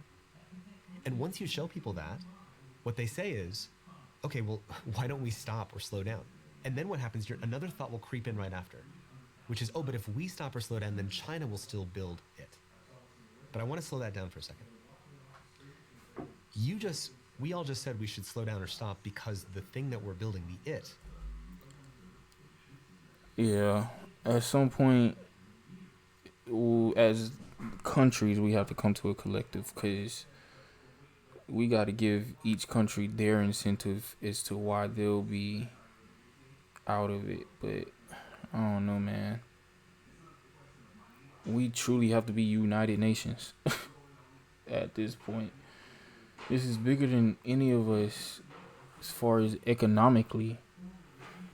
Like, this is a whole society change. Worldwide society change. That we need to just put our shit aside as countries and be on the same accord. Straight up. Because if we die, man, somebody gonna do something stupid. And it's already on its way. Is this uncontrollable AI? And then the concern that China will build it, you just did a swap and believe that they're going to build controllable AI. But we just established that all the AIs that we're currently building are currently uncontrollable. So there's this weird contradiction our mind is living in. When we say they're going to keep building it, the it that they would keep building is the same uncontrollable AI that we would build.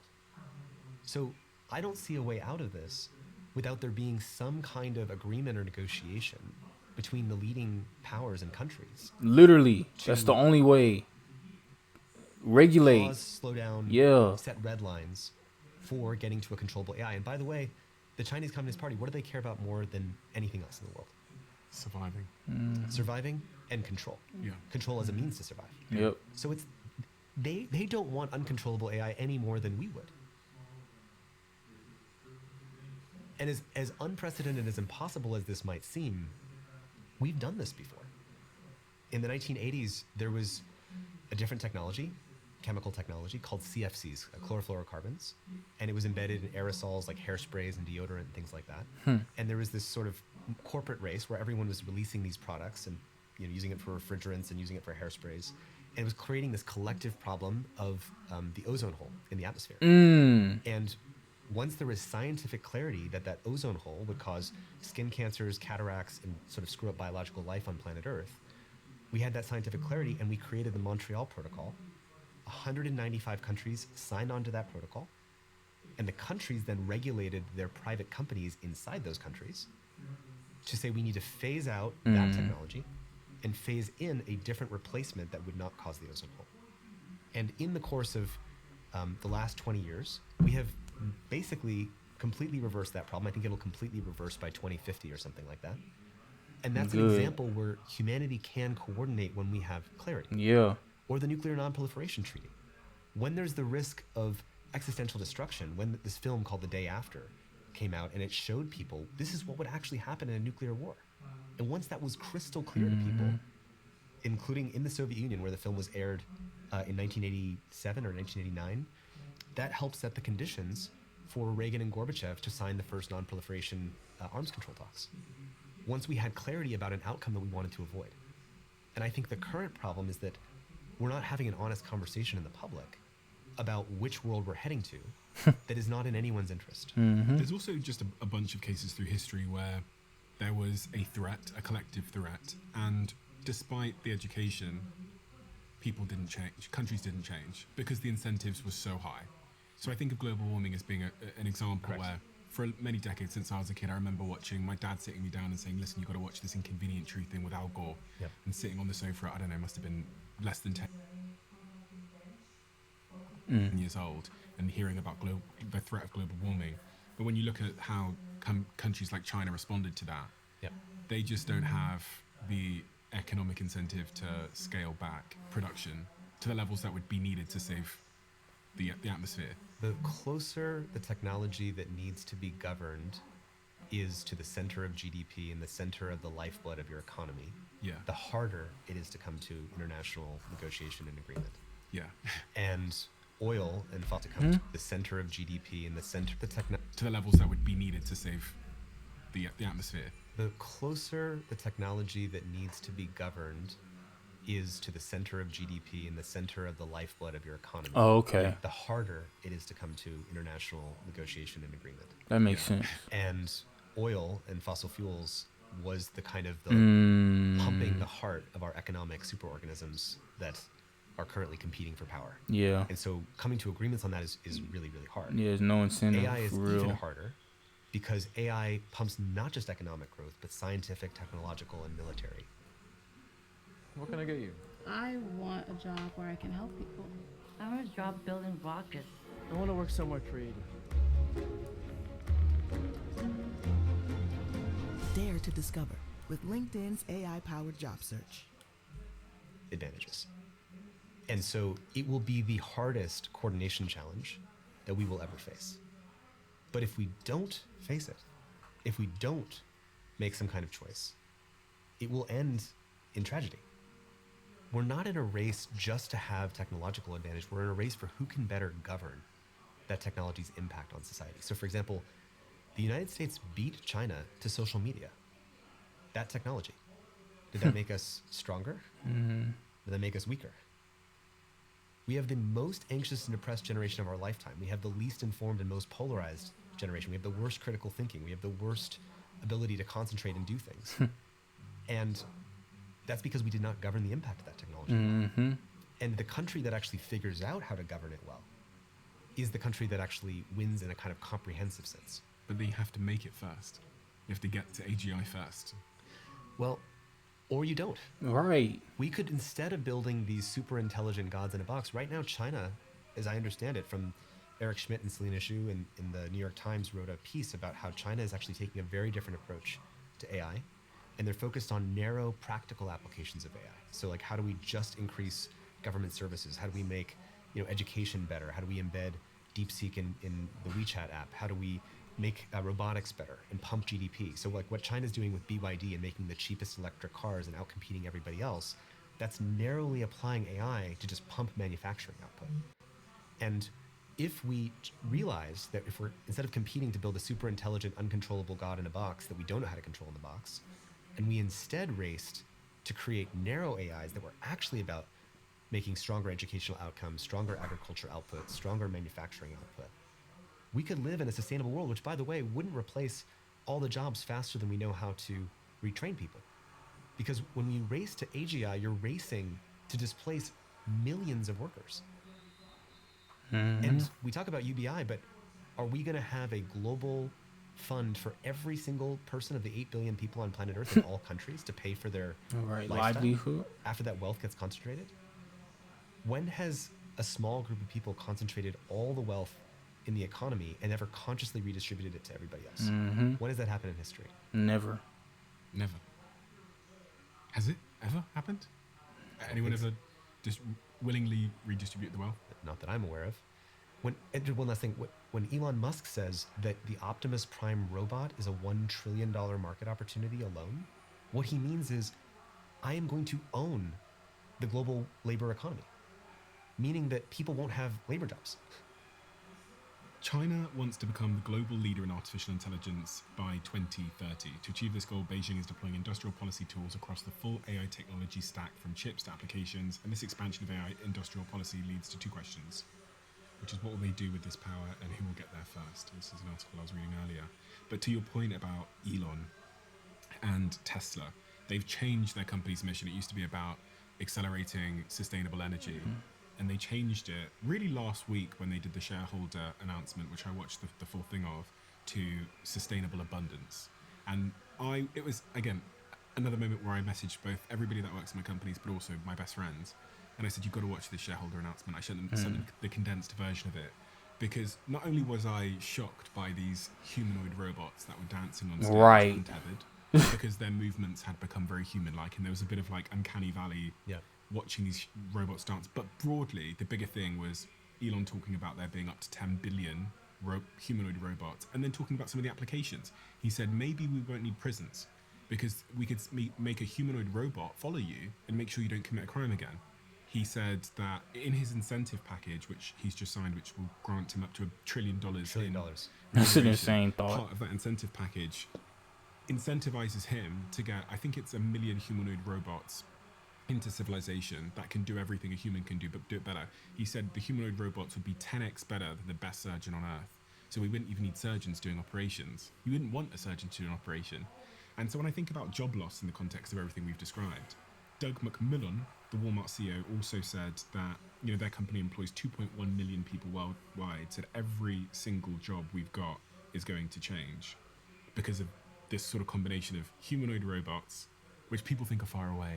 No, but they're not that far away, though. They just went on sale. Was it now?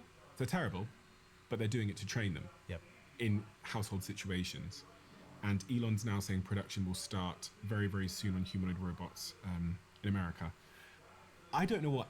When I hear this, I go, okay, this thing's going to be smarter than me, and it's going to be able to... It's built to navigate through the environment, pick things up, lift things. You've got the physical part, you've got the intelligence part. Where do we go? Well, I think people also say, okay, but 200 years ago, 150 years ago, everybody was a farmer, and now only 2% of people are farmers. Humans always find something new to do. We had the elevator man, and now we have automated elevators. We had bank tellers, now we have automated teller machines. So humans will always just find something else to do. But this is different because it can replace us. Because it's general intelligence that means that rather than a technology that automates just bank tellers, this is automating all forms of human cognitive labor, meaning everything that a human mind can do.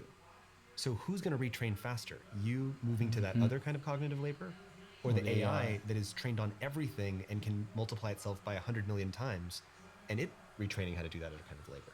In a world of humanoid robots where if Elon's right and he's got a track record of delivering at least to some degree, and there are millions, tens of millions, or billions of humanoid robots, what do me and you do? Like, what is it that's human that is still valuable? Like, do you know what I'm saying? I mean, we can hug. I guess humanoid robots are going to be less good at hugging people. I think everywhere where people value Human and connection. the human relationship. Literally, that's all it is. Human connection is the difference, bro. We're not connected as people. We're not incentivized to want the best for other people. That's where a lot of this is really can be at the head and the forefront of the solution. Because realistically, if we're okay with everybody having a certain quality of life, and it's something that we can realistically like feel like we can grab and it's tangible, we'll have more incentives as a collective to go towards that solution in that future.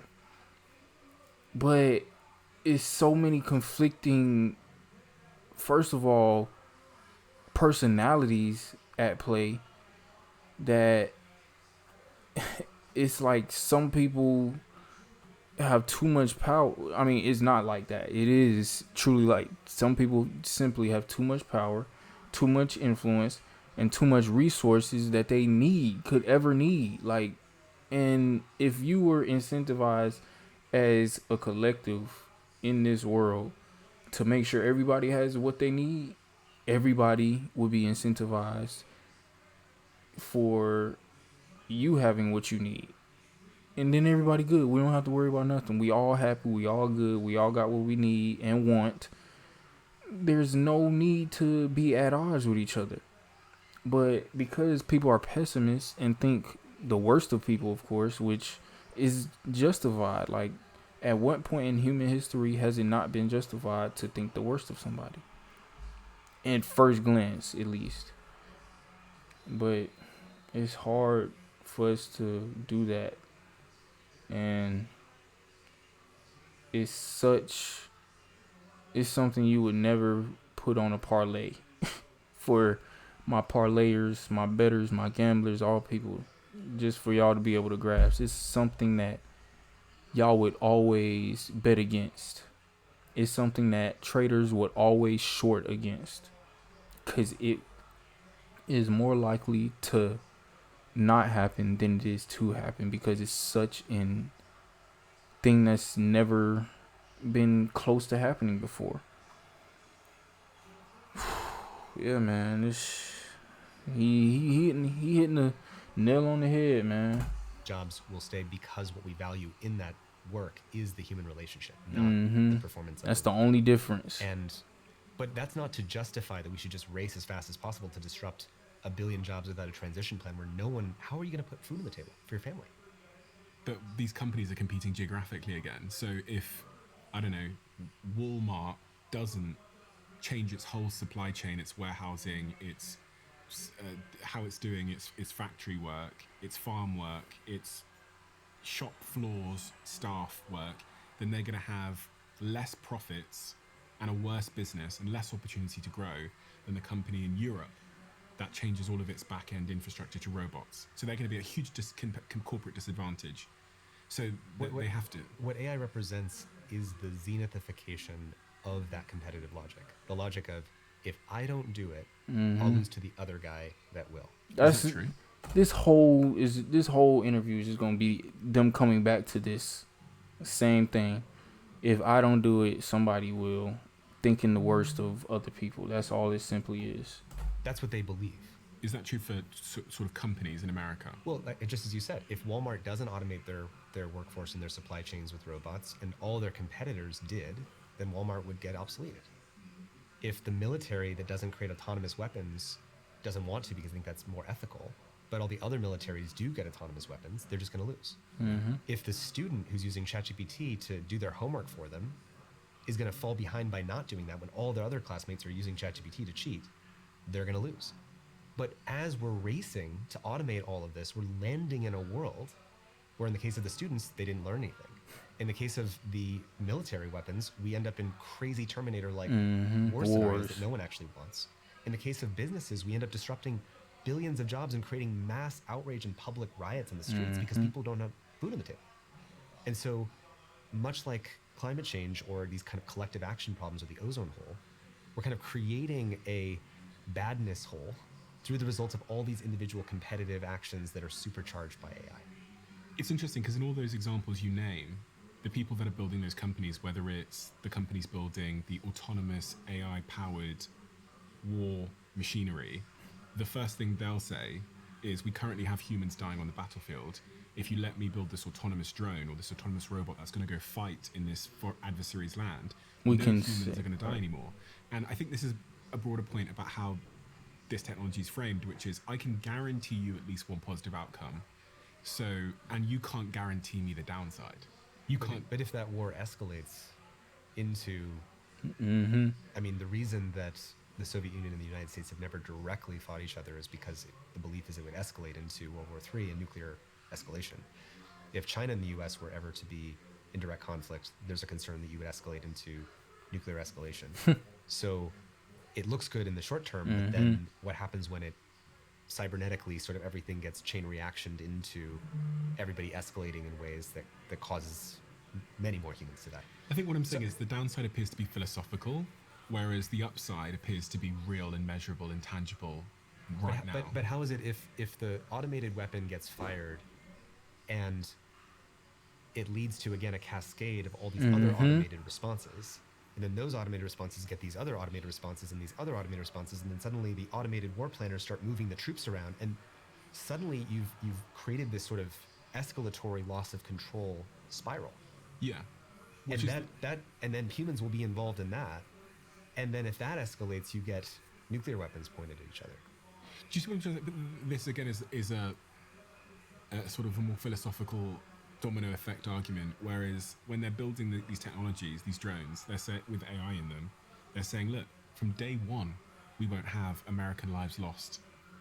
But so that's it's more compelling. It's a narrow boundary analysis on, whereas this machine, you could have put a human at risk. Now there's no human at risk because there's no human who's firing the weapon. It's a machine firing the weapon. That's a narrow boundary analysis without looking at the holistic effects on how it would actually happen. Just like, which we're bad at. Which is exactly what we have to get good at. AI is like a rite of passage. Yeah. It's an initiatory experience because if we run the old logic of having a narrow boundary analysis, if this is going to replace these jobs that people didn't want to do, sounds like a great plan. But creating mass joblessness without a transition plan, where a billion people won't be able to put food on the table. AI is forcing us to not make this mistake of this narrow analysis. What got us here is everybody racing for the narrow optimization for GDP at the cost of social mobility and mass sort of joblessness and people not being able to get a home because we aggregated all the wealth in one place. It was optimizing for a narrow metric.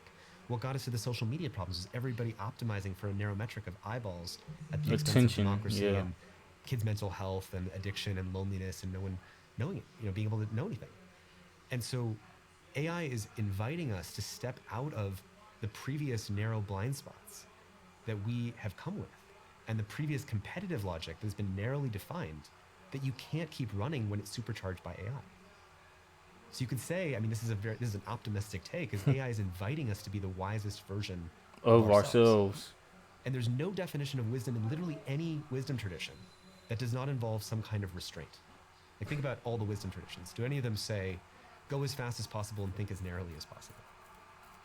The definition of wisdom is having a more holistic picture. It's actually acting with restraint and mindfulness and care. And learning from our mistakes. And so AI is asking us to be that version of ourselves. And we can choose not to be, and then we end up in a bad world. Or we can step into being what it's asking us to be and recognize the collective consequences that we can't afford to not face. And I believe, as much as what we've talked about is really hard, that there is another path if we can be clear-eyed about the current one ending in a place that people don't want. We will get into that path because I really want to get practical and specific about what. I think before we started recording, we talked about a scenario where we sit here maybe in 10 years' time and we say how we did manage to grab hold of the steering wheel and turn it. So I'd like to think through that as well. But just to close off on this piece about the impact on jobs, it does feel largely inevitable to me that there's going to be a huge amount of job loss. Yeah. And it does feel highly inevitable to me because of the things going on with humanoid robots, with the advance towards AGI, that the biggest industries in the world won't be operated and run by humans. If we even you're at my house at the moment, so you walked past the car in the driveway. There's two electric cars in the driveway that drive themselves. Yep. I think the biggest employer in the world is driving, and I don't know if you've ever had an experience in a full self-driving car, but it's very hard to ever go back to driving again. Right. And again, in the shareholder letter that was announced recently, he said within 1 or 2 months, there won't even be a steering wheel or pedals in the car, and I'll be able to text and work while I'm driving. We're not going to go back. I don't think we're going to go back. On certain things, we have crossed certain thresholds, and we're going to automate those jobs and that work. Do you think there will be immense job loss? Irrespective. Absolutely. You think there will be? Absolutely. We're already there. We already saw literally it's going downhill. Stanford did the recent study off of payroll data, which is direct data from employers, that there's been a 13% job loss in AI exposed jobs for young entry-level college workers. Mm-hmm. So if you're a college level worker, you just graduated, and you're doing something in an AI exposed area, there's already been a 13% job loss. And that data was probably from May, even though it got published in August. And having spoken to him recently, it looks like that trend is already continuing. And so we're already seeing this automate a lot of the jobs and a lot of the work. And, you know, either an AI company is going to, if you work in AI and you're one of the top AI scientists, then Mark Zuckerberg will give you $1 billion signing bonus, which is what he offered to one of the AI people. Or you won't have a job.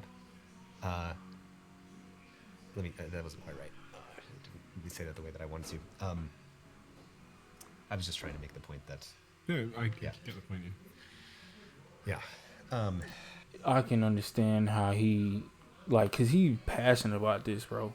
And when you passionate on something this much that has this type of impact, like you can just go off go off on tangents and just start to ramble because all this is in your mind, but this is your first time kind of trying to voice it, especially even on a program as big as Diary of a CEO, trying to make it coherent. I think that's the word, one of the words, or cohesive. Yeah, cohesive, I think. Trying to make it a cohesive statement that people can understand and grasp and actually go and use this information on. It's something that he definitely takes serious, because him just having this little quick, oh, I'm sorry, I had a brain fart, I can't remember. It doesn't flow like I want it to be.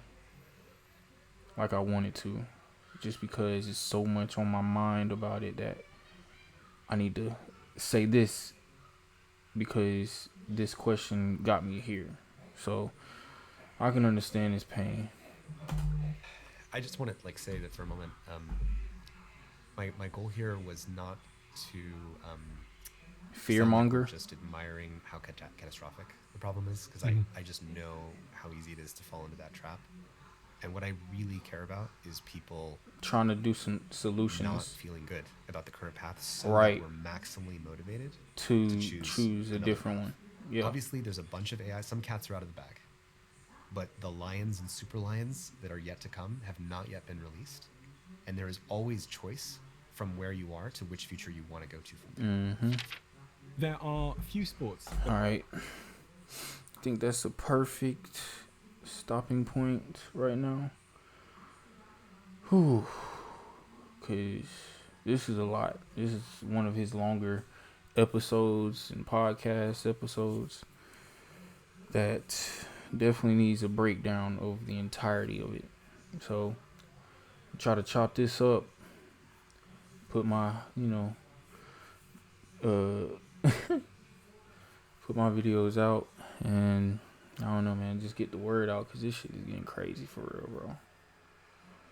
This is getting crazy. Damn.